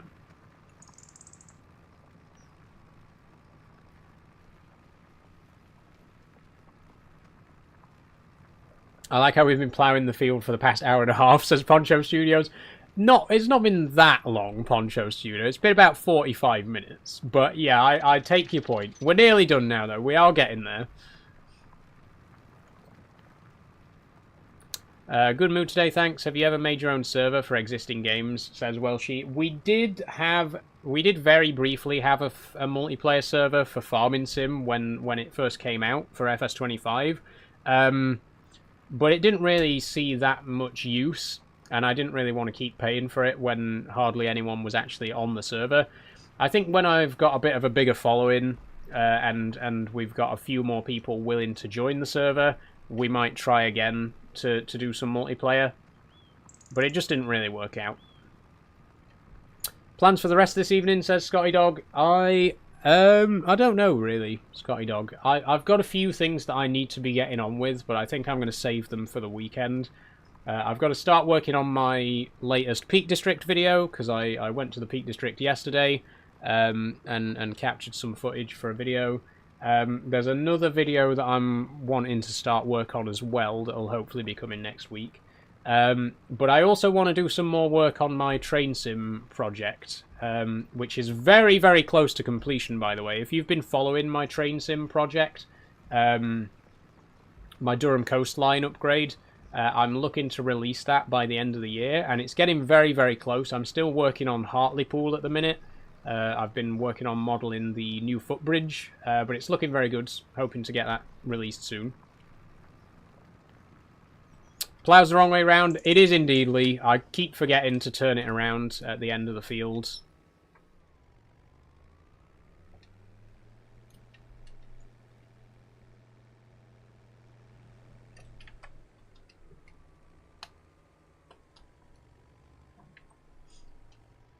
Where does the name Ashbridge Industries come from? Love the stream, by the way. So Ashbridge is my surname, and Ashbridge Industries is just my, like, brand name, as it were. I got into the habit of it while I was at uni. I used to put the name... I used Ashbridge Industries as my, like, developer name for any games that I made. But yeah, it just kind of stuck. Whenever I do any, like, official projects, like TikTok, I just like to use that name. If you did that in real life, you'd get a massive ditch. You would indeed, Henry. Fortunately, the game's not that realistic, so we can do stuff like that without any issue. Like, sometimes I'm glad that Farming Sim isn't that realistic, because I couldn't imagine how annoying it'd be if I actually had to get this thing out of muddy ditches all the time. Like, if this get... Everyone always says, oh, Farming Sim would be great if it had mudrunner physics. Would it really? Or would it be incredibly frustrating because you'd be getting stuck in the mud all the time? Like, I love Mudrunner. I love Mudrunner's physics. I love Farming Sim. Let's keep the two separate. Let's not make Farming Sim too realistic, please.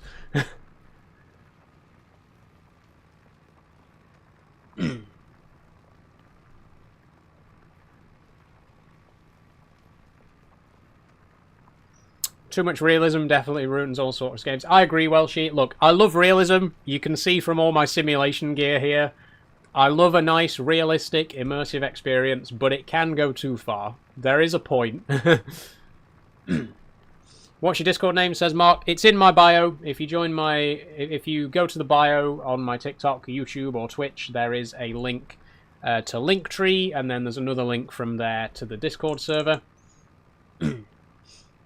And there's also links to all my other platforms as well, Instagram and Blue Sky, even though I almost never post anything on there. And the Patreon, if you want to support me financially, if you want to chip in a little bit of money to keep this going. Shout out to my current Patreon supporters, by the way. Thanks, Kate, Jess, Danny, Riley, P, Charlie, Dan, Amy, and Marika. You'll get a proper shout out at the end, as usual.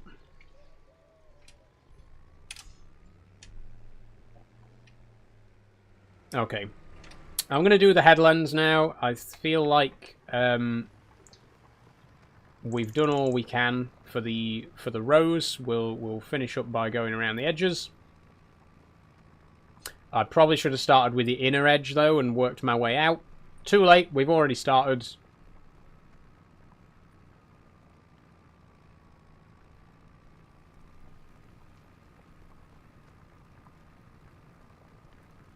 Flip the plow, says CJ Agri, but why would I flip the plow now? I don't understand. Like, I'm genuinely, I'm not sure why. Like, when I'm doing the edge, why does it matter which way round the plow is? Again, I'm asking that out of genuine curiosity. I'm asking that out of genuine curiosity because I don't know. I don't get it.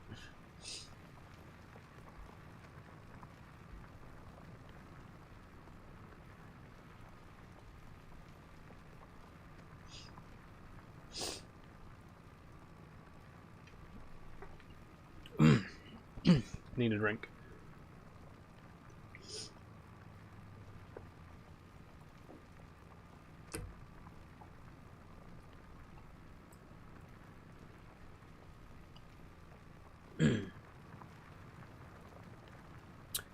The edge of the field has a farrow because there'll be random loans in the field. Was that a typo? Did you mean lines or stones? Lines. Oh, yeah, okay, yeah, I see what you mean. Again, in real life, that might be the case. In Farming Sim, it doesn't really matter. But I get what you're saying. I get what point you're making.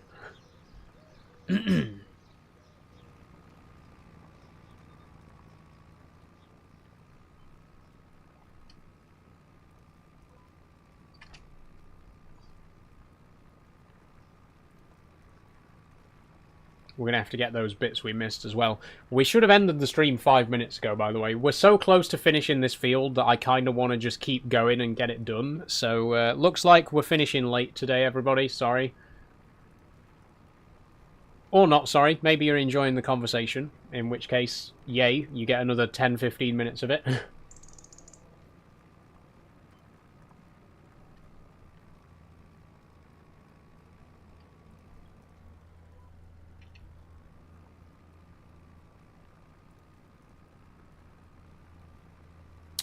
I'm not worried about the tiniest little sliver at the edge of the field. That's that doesn't really bother me.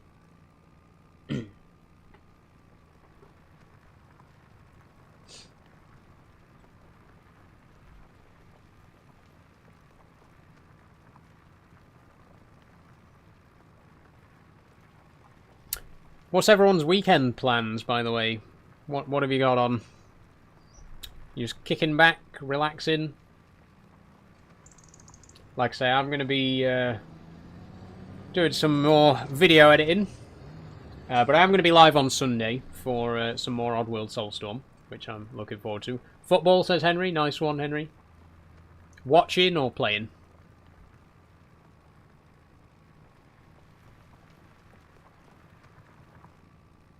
Oh, it's weird that the snow like almost disappears when you get down to the field level. Playing, nice one, Henry. Well, good luck.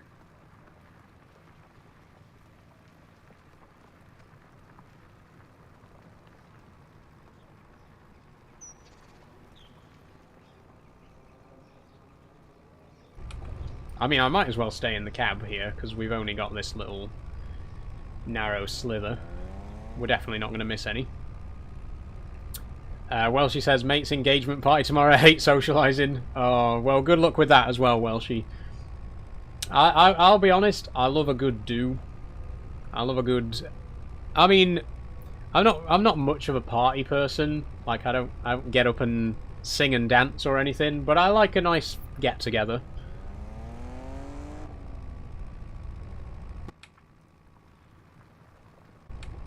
And, you know, I've got a huge family, so there's almost always some kind of event going on. It's always somebody's birthday or wedding anniversary or whatever else.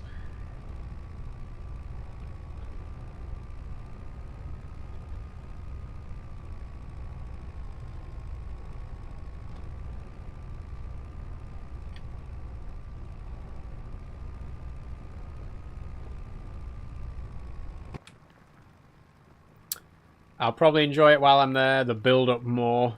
Overthinker. Yeah, oh, I definitely feel that. I definitely get that.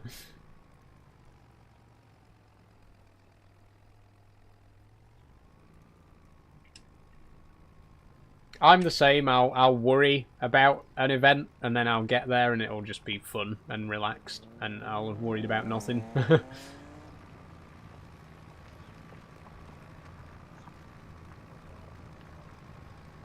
God, I didn't realise how much we'd actually missed at the bottom. It's because there's these trees at the very edge of the field means that there's hardly any room to turn around at this end. So I didn't realise how much I'd missed down here.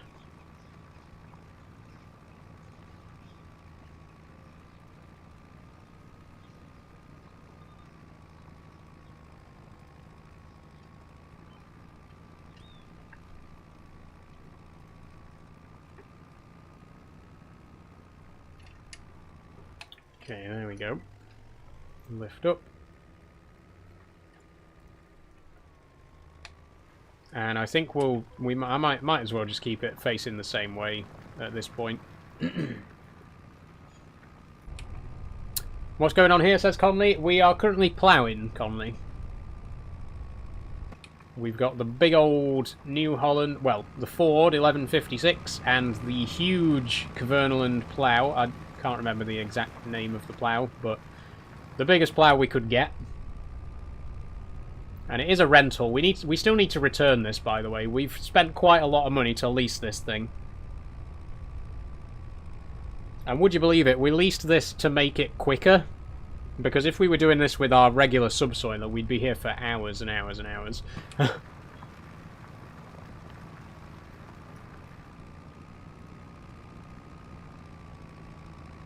Okay, so that side's completely finished. We just need to do 2 more rows here, and then clean up the top and the bottom. I might do that bit off camera. I'll just do these last 2 rows, and then I'll do the cleaning up in my free time.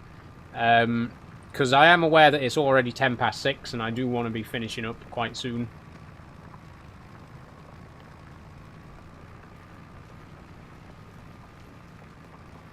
But it's been a good stream. It's actually been a really good stream. 34 new followers, so thank you very much everyone who followed today. Very, very much appreciated. Some great conversation as well. Definitely some not so great conversation, but that's inevitable, you know. For the most part, some nice respectful discussion. We've talked about all sorts of things. We've talked about simulators and Call of Duty and Doctor Who and consoles. And my right to exist as a person, which is just a normal everyday topic for me on these live streams. But it's been good. For the most part, good stream, good conversation. Thank you, everyone. It's been good. Yo, Jensen, what's up? Thank you for following Henry.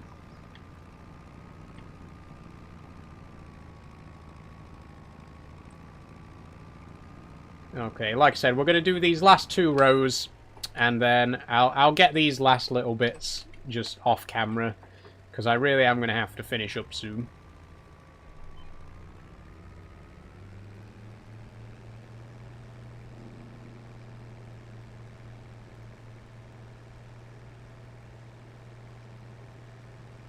It's been fun driving the New Holland, driving the Ford 1156 though. It is a great tractor. Really fun.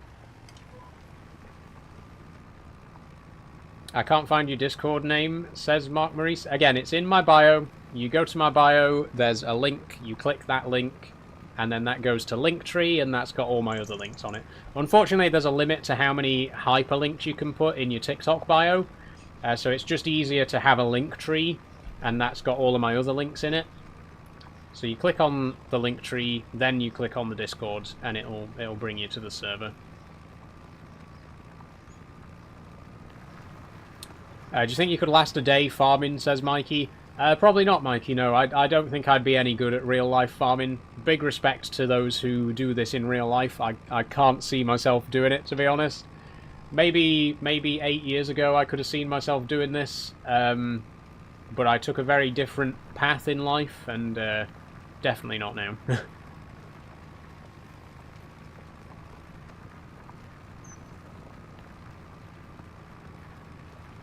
What did you have for dinner, says Jensen? I had a light lunch, just a quick sandwich, but I'll be doing something a bit bigger for my tea.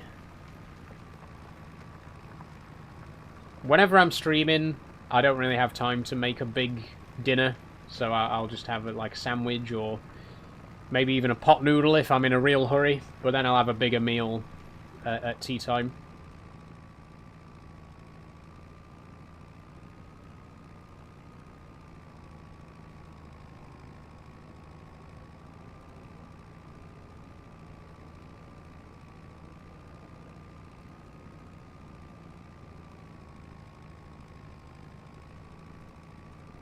Not even 20 minutes, says Tyler Brightman. I think that's a little bit unfair, to be honest. I think I could probably... I know enough about farming that I could survive more than 20 minutes.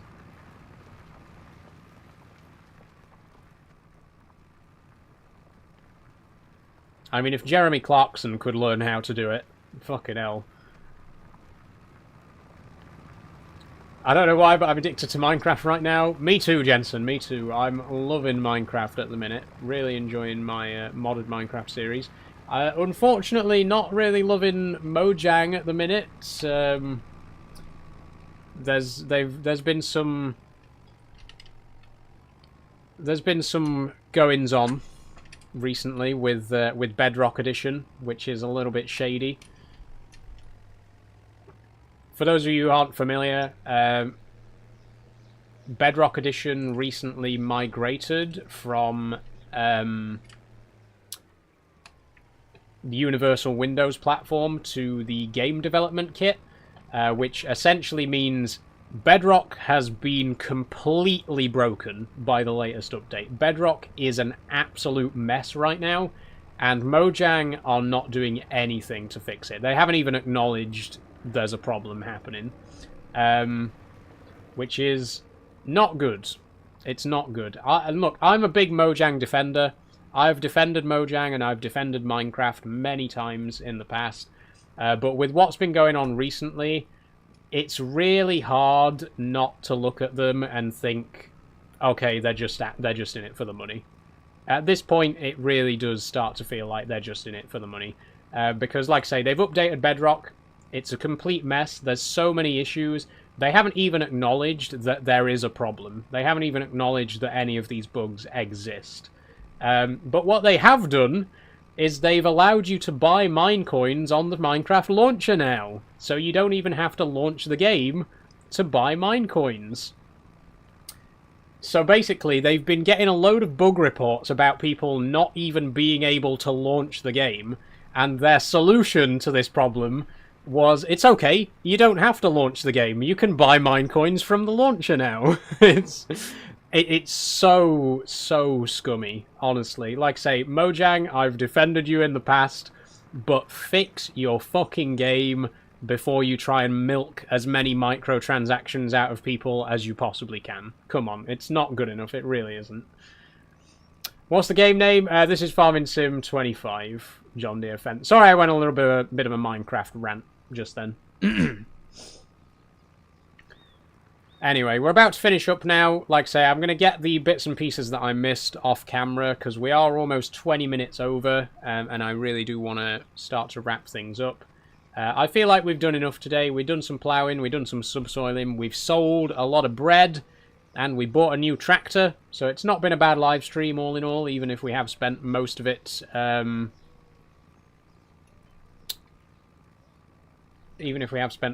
just driving up and down a field, ploughing.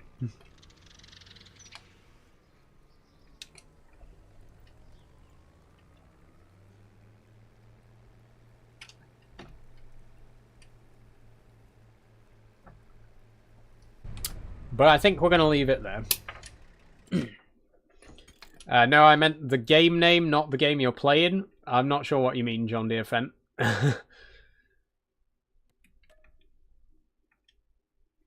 Okay. But that is it. That's where we are going to leave it for today. Good stream. A lot of fun.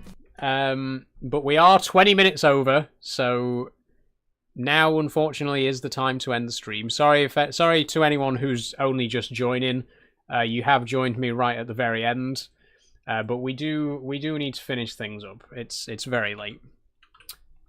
Thanks for that, Saul. No worries, Scotty Dog. Thank you for joining. Let me just put on some music. There we go. Okay, so thank you, everyone. It's been a good stream. I've thoroughly enjoyed it today. I'm not going to spend too long wrapping things up, because, again, we are 20 minutes late. I really am in a bit of a rush to get things finished so that I can go and make myself some dinner. But thank you very much for joining, everyone. It's been wonderful. Looking forward to some more Farming Sim next Friday. The next live stream is going to be Sunday. We'll be playing some more Oddworld Soulstorm. And then next week, we're going to be doing Minecraft on Monday, Soma on Wednesday, and more Farming Sim on Friday. So do come along for all of those. I've also got at least one video coming next week, possibly two. I don't know yet. I've got a few things in the works. I will let you know. 3 PM Sunday? Yes, it will be 3 PM UK time, 3 PM GMT on Sunday. But yeah, that's going to be it from me for today. If you have enjoyed, please do consider giving me a follow, and thank you to everyone who has followed and subscribed today. It's very, very much appreciated. If you want to join the Discord, please do. It's a great way to talk to me outside of the live streams, keep up to date with when I post and when I stream, and just generally be part of the community. You know, if you want to do that, then do consider joining the Discord server. And if you would like to support me financially, please do consider checking out the Patreon. Shout out to my current Patreon supporters: Kate, Jess, Danny, Riley, P, Charlie, Dan, Amy, and Marika. Very, very much appreciated, all of you. Thank you very much. There will be a Patreon exclusive video coming tomorrow, as well as another Patreon exclusive video coming next week at some point. So thank you for your patience in that regard. If you'd like to get your name on this board, it costs £1 a month. You get access to behind-the-scenes content like early access videos, bloopers, outtakes, making of videos, all that kind of good stuff. And you also will be supporting me in what I do here on TikTok, YouTube, and Twitch. So thank you once again to Kate, Jess, Danny, Riley, P, Charlie, Dan, Amy, and Marika for supporting me on Patreon. Very, very, very much appreciated. Love you all. Thank you. Do you play ETS2 by any chance? More specifically, Truckers MP. I do play ETS2, Kieran, yes. At the minute, I'm not playing Truckers MP, but I am doing Convoys. If you want to join me, not next Tuesday, but the Tuesday after, I will be doing some more modded convoys. You will need to get the mod list from the Discord server if you want to join them. With that, I'm going to leave it here. Thank you very, very much, everyone, for joining. I've had a wonderful time today. I hope you've enjoyed. Do enjoy your weekend. I'll see you on Sunday for Oddworld Soulstorm. I'm going to go and make myself some dinner. So, thank you, everyone, and goodbye.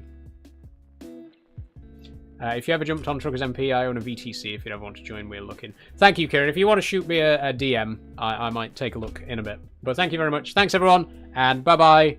Love you lots. Unless, you know, unless it's not reciprocated, in which case, fuck off. But everyone else, I love you. Bye-bye. See you later. And bye-bye, YouTube and Twitch as well. Thank you very, very much for a wonderful